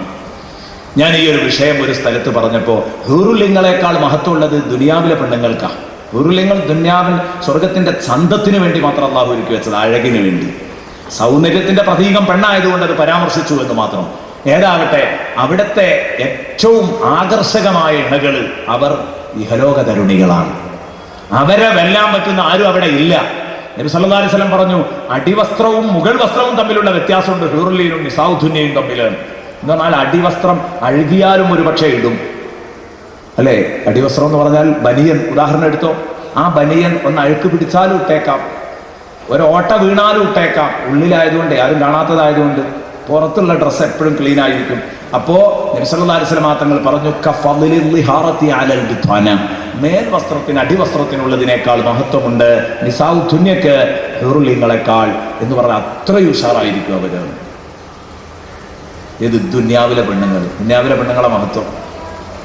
അങ്ങനെ ഈ ദുനിയാവിലെ പെണ്ണുങ്ങൾ സ്വാലിഹീങ്ങളാണെങ്കിൽ നാളെ അതേ ഭാര്യയും ഭർത്താവും സ്വർഗത്തിൽ ഒരുമിക്കും എന്ന് പറഞ്ഞപ്പോൾ ഞാനൊരു ക്ലാസ്സിൽ, എൻ്റെ ഒരു സീരിയൽ ക്ലാസ്സിൽ ഒരിക്കൽ അവതരിപ്പിച്ചപ്പോൾ ഒരു മധ്യവയസ്കനായ ഉപ്പ എന്നോട് പറഞ്ഞു, ഞാൻ പലപ്പോഴും പറയാറുണ്ട് ഈ തമാശ. അദ്ദേഹം എന്നോട് വന്നിട്ട് പറഞ്ഞു, ഉസ്താദേ, എനിക്ക് എല്ലാ ആഴ്ചയും ക്ലാസ് കേട്ട് പോകുമ്പോൾ വലിയ സന്തോഷം ഉണ്ടാകൽ, ഇന്ന് ചടപ്പ് തോന്നിയാണ്. എന്തേന്ന് ചോദിച്ചു. അപ്പോൾ പറഞ്ഞു, ഞാൻ വിചാരിച്ചൊരു 10-40 കൊല്ലം ഈ പാത്തുമ്മ കുട്ടിനെ സഹിച്ചാൽ മതി, വെളിഞ്ഞ് സ്വർഗത്തുക്കും കൂടെ വരികയാണെങ്കിൽ. എനിക്ക് വേണ്ട ഉസ്താദേ, എനിക്ക് വേണ്ടാഞ്ഞിട്ടാണ്. അങ്ങനെയുള്ളവരും ഉണ്ടാവാം കൂട്ടത്തിൽ, ഒന്നോ രണ്ടോ ഒക്കെ ചിലപ്പോൾ ഉണ്ടായേക്കാം, അല്ലെ? അങ്ങനെ ഈ ഒരു മനുഷ്യന് തോന്നാൻ കാരണം, അങ്ങനെ തോന്നിയിട്ടുണ്ടെങ്കിൽ അതിനു മാത്രം ആ പാത്തുമ്മ കുട്ടിയാത്ത ഉഷാറുണ്ടാവും, അല്ലേ? നമുക്ക് ആലോചിച്ചാൽ അറിയാം. ആ പാത്തുമ്മത്താത്ത നല്ല പാത്തുമ്മത്താത്ത ആയിരിക്കും. അതുകൊണ്ടാണ് അങ്ങനെ ഒരു ചിന്താഗതി ആ മനുഷ്യർ വന്നുപോയത്. അല്ലെങ്കിൽ ഇയാളുടെ മോശമാവാം, അതിപ്പോൾ മോശം അങ്ങോട്ടും ഇങ്ങോട്ടും ഒക്കെ വരാം, ആരുടേതാണെന്ന് വിചാരണ ചെയ്തെങ്കിൽ മാത്രമേ അറിയൂ. ഏതായാലും ഈ ഇരിക്കുന്ന നിങ്ങളും ഞാനും ഒക്കെ ആഗ്രഹിക്കുന്നത് നമ്മളെ കുടുംബത്തോടൊപ്പം മക്കളോടൊപ്പം ഒരുമിക്കണം എന്നല്ലേ? അള്ളാഹു സാധിപ്പിച്ചു തരട്ടെ, അള്ളാഹു സാധിപ്പിച്ചു തരട്ടെ, അള്ളാഹു സാധിപ്പിച്ചു തരട്ടെ. പ്രിയപ്പെട്ട സുഹൃത്തുക്കളെ, അതുപോലെ പാലക്കാട് ജില്ലയിൽ വെച്ചൊരിക്കൽ ഒരു ക്ലാസ് ഇങ്ങനെ നടത്തിക്കൊണ്ടിരിക്കുമ്പോൾ ഒരാൾ സദസ്സെന്ന് ചോദിച്ചു, ഉസ്താദെ, അങ്ങനെയാണെങ്കിൽ ദുനിയാവിലെ പെണ്ണുങ്ങൾക്കാണ് ഹൂറുലിങ്ങളെക്കാൾ ഡിമാൻഡ് എങ്കിൽ പിന്നെ എന്തിനാ നമ്മൾ ഈ മയ്യത്ത് കൊണ്ടുവച്ചിട്ട് അല്ലാഹുമ്മ അബ്ദിൽഹും ദാറൻ ഖൈറൻ മിൻ ദാരിഹിം വഅഹ്ലൻ ഖൈറൻ മിൻ അഹ്ലിഹിം വസൗജൻ ഖൈറൻ മിൻ സൗജിഹിം എന്നൊക്കെ എന്തിനാ ദുആരക്കുന്നത്? വസൗജൻ ഖൈറൻ മിൻ സൗജിഹി ദുആരക്കുക, അല്ലേ? ഇയാളെ ഇണയേക്കാൾ നല്ല, ഇയാളെ പെണ്ണിനേക്കാൾ നല്ലൊരു പെണ്ണിനെ കൊടുക്കണേ, ഈ ആളെ ഭർത്താവിനേക്കാൾ നല്ലൊരു ഭർത്താവിനെ കൊടുക്കണേ. വസൗജൻ ഖൈറൻ മിൻ സൗജിഹാ. ഇങ്ങനെ ദ്വാരക്കേണ്ട കാര്യം എന്തുണ്ട് പിന്നെ? അപ്പൊ ഞാൻ പറഞ്ഞു, അതാണ്, ഇതുകൊണ്ടാണ് ബഹുമാനപ്പെട്ട മഖ്ദൂം തങ്ങള് സൈനുദ്ദീൻ മഖ്ദൂം റളിയല്ലാഹു അൻഹു ഫത്ഹുൽ മുഈനിൽ സ്വലാത്തുൽ മയ്യിത്തിന്റെ അധ്യായത്തില് ജനാസംസ്കാരത്തെ കുറിച്ച് പരാമർശിക്കുന്നിടത്ത് ബഹുമാനപ്പെട്ടവർ പ്രത്യേകം പറഞ്ഞത് കാണാം. ഈ 3-ാം തക്ബീറിന്റെ ശേഷമുള്ള ഈ പ്രാർത്ഥനയുടെ അർത്ഥം വിശദീകരിക്കുന്നിടത്ത് ബഹുമാനപ്പെട്ടവർ പറയുന്നുണ്ട്, വൽ മുറാദു ബിൽ ഇബ്ദാലി ഫി സൗജതി വൽ അഹ്ൽ, കുടുംബത്തെയും ഇണയെയും ചേഞ്ച് ചെയ്യണം. അബ്ദിൽഹു എന്നാണല്ലോ പറഞ്ഞത്, മാറ്റിക്കൊടുക്കണം. ഈ ചേഞ്ച് ചെയ്യണം എന്ന് പറഞ്ഞതിന്റെ അർത്ഥം ഇബ്ദാലുൽ ഔസാഫി ലദ്ദവാതി, സ്വഭാവ ഗുണങ്ങൾ ചേഞ്ച് ചെയ്യണമെന്നാണ്, അവരെ തന്നെ ചേഞ്ച് ചെയ്യണമെന്നല്ല. ഇബ്ദാലുൽ ഔസാഫി ലദ്ദവാതി ഫത്ഹുൽ മുഈനിൽ തന്നെ കാണാൻ പറ്റും. അപ്പൊ എന്താ പറഞ്ഞതിന്റെ അർത്ഥം? ഈ 1.5 മീറ്റർ നാക്കുള്ള പാത്തുമ്മ വേണ്ട, ഓളെ നാക്കൊന്നൊരു നീളം കുറയണം, വിഷമിപ്പിക്കരുത്. ദുസ്വഭാവമില്ലാത്ത പാത്തുമ്പത്താത്തയാണ് ആവശ്യം, ആരോഗ്യമില്ലാത്ത പെണ്ണല്ല, ആരോഗ്യമുള്ള പെണ്ണാണ് ആവശ്യം. അപ്പോ ഇതൊക്കെ പൂർണ്ണ സെറ്റപ്പിലായിരിക്കും നാളെ പരലോകത്ത് വരിക. സ്വർഗത്തിലാണ് കടന്നു കിട്ടിയാൽ ഞാൻ ആ സഹോദരനോട്, ആ ഉപ്പയോട് ഞാൻ പറഞ്ഞു, നിങ്ങൾക്ക് എന്ത് കാരണത്താലാണ് പാത്തുമ്മ കുട്ടി താത്തയോട് ചടപ്പ് തോന്നുന്നത്? സൗന്ദര്യം ഇല്ലാഞ്ഞിട്ടാണെങ്കിൽ അതുണ്ടാകും, നിങ്ങൾ ബേജാറാവണ്ട. ആരോഗ്യം ഇല്ലാഞ്ഞിട്ടാണെങ്കിൽ അതുണ്ടാകും, എല്ലാം ഉണ്ടാകും. നല്ല സ്വഭാവമായിരിക്കും, പിന്നെ എന്തിന് ബേജാറാവണം? അപ്പൊ അതുകൊണ്ട് ഞാൻ പറഞ്ഞു വരുന്നത്, അല്ലാഹു തആല അള്ളാഹുവിനോട് സ്വർഗം ചോദിക്കുമ്പോൾ ഇതൊക്കെ മനസ്സിലുണ്ടാവട്ടെ. ഇങ്ങനെ ഒരുമിച്ച് സ്വർഗത്തിലിരിക്കുന്ന ചിത്രം.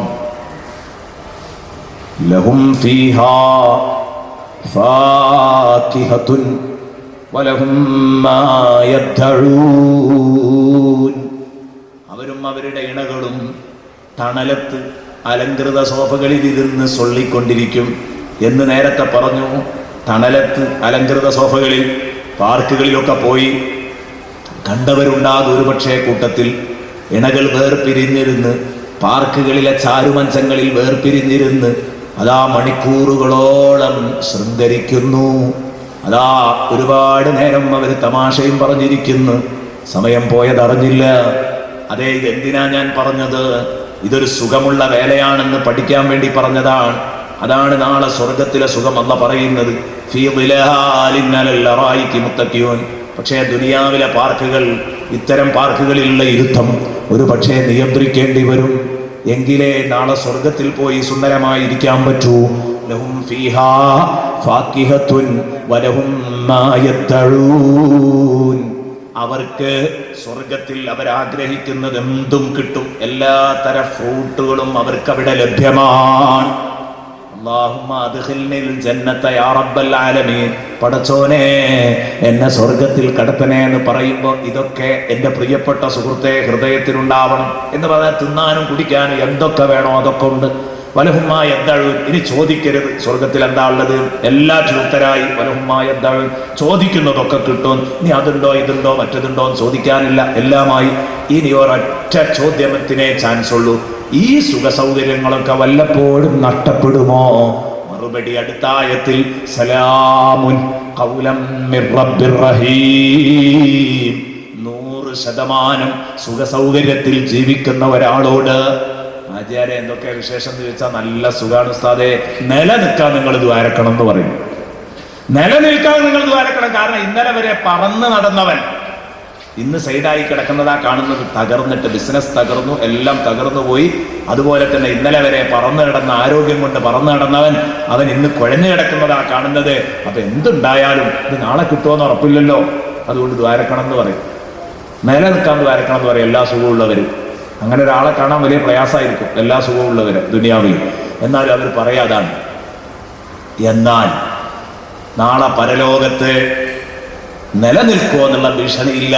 ഇടയ്ക്കിടെ അള്ള വന്നിട്ട് ഇങ്ങനെ പറയും, സലാമുൻ ഖൗലം മിർ റബ്ബിർ റഹീം. നിങ്ങൾ ഈ അനുഭവിച്ചു കൊണ്ടിരിക്കുന്ന സുഖങ്ങളും ആഡംബരങ്ങളും സന്തോഷങ്ങളുമൊക്കെ നിങ്ങൾക്ക് എന്നും നിലനിൽക്കാനുള്ളതാണ്.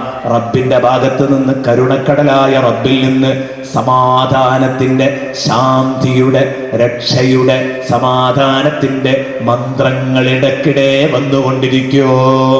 അല്ലാഹ് പറയും, ബേജാറാകണ്ടട്ടോ, സലാമുൻ അലൈക്കും ബിമാ സബർതും. ഇടക്കിടക്ക് ഇങ്ങനെ വന്നിട്ട് അള്ളാഹു ഇങ്ങനെ പറയും,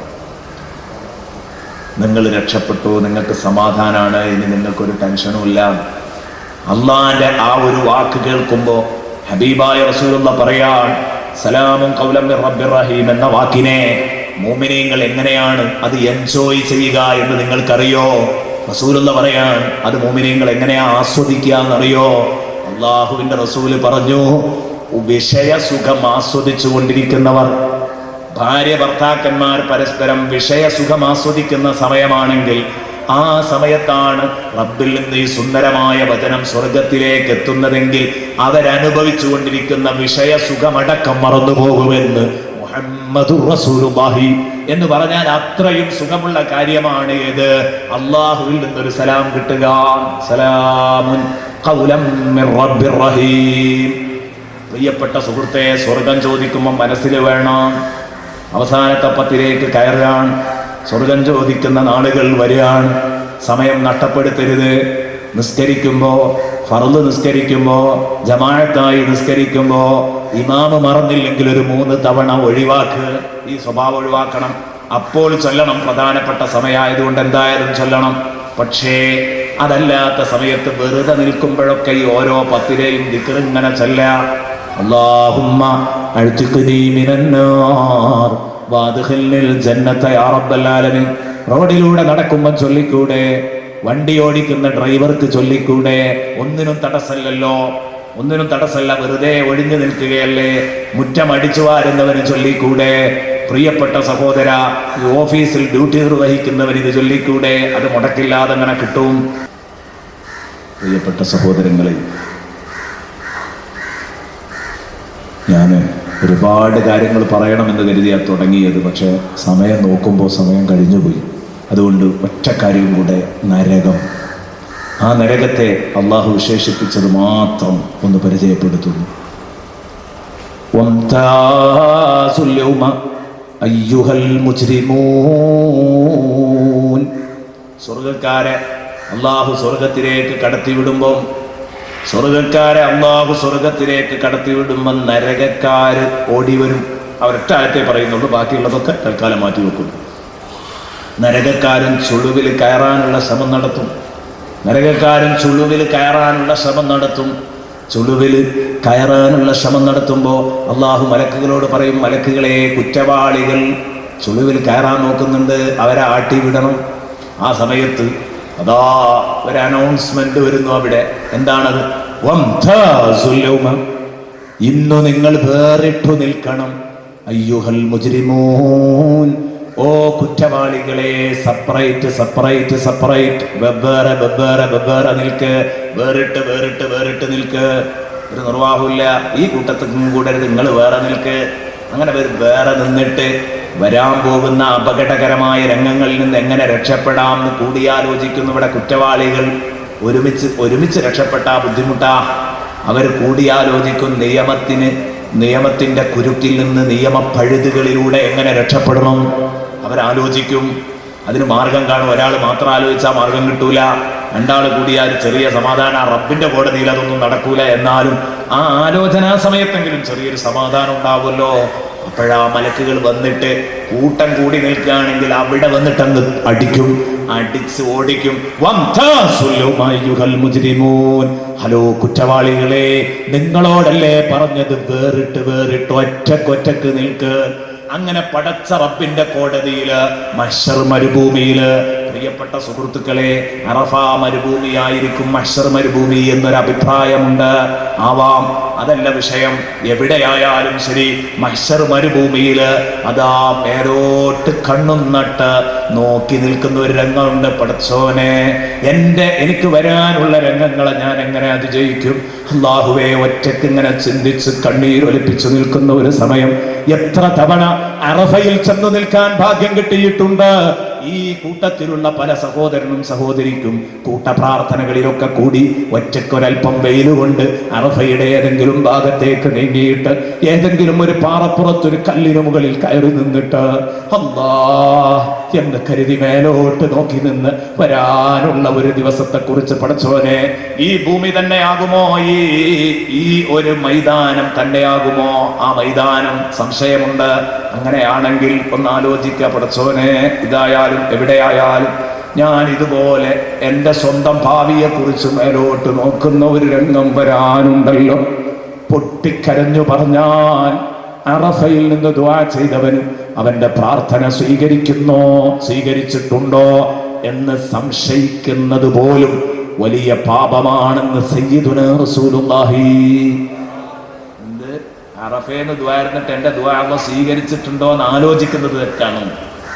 അത്രയും ഉറപ്പാണ് അറഫയിലെ ദുആക്ക് ഉത്തരവുണ്ട്. എന്നിട്ട് ആ അറഫയിൽ നിന്ന് നമ്മളത് ഉപയോഗപ്പെടുത്താൻ ശ്രമിക്കുന്നില്ലെങ്കിൽ അള്ളാഹു എത്രയും പെട്ടെന്ന് എല്ലാവരെയും ആ പുണ്യഭൂമിയിലേക്ക് എത്തിച്ചു തരട്ടെ. ربنا تقبل منا إنك أنت السميع العليم وتب علينا إنك أنت التواب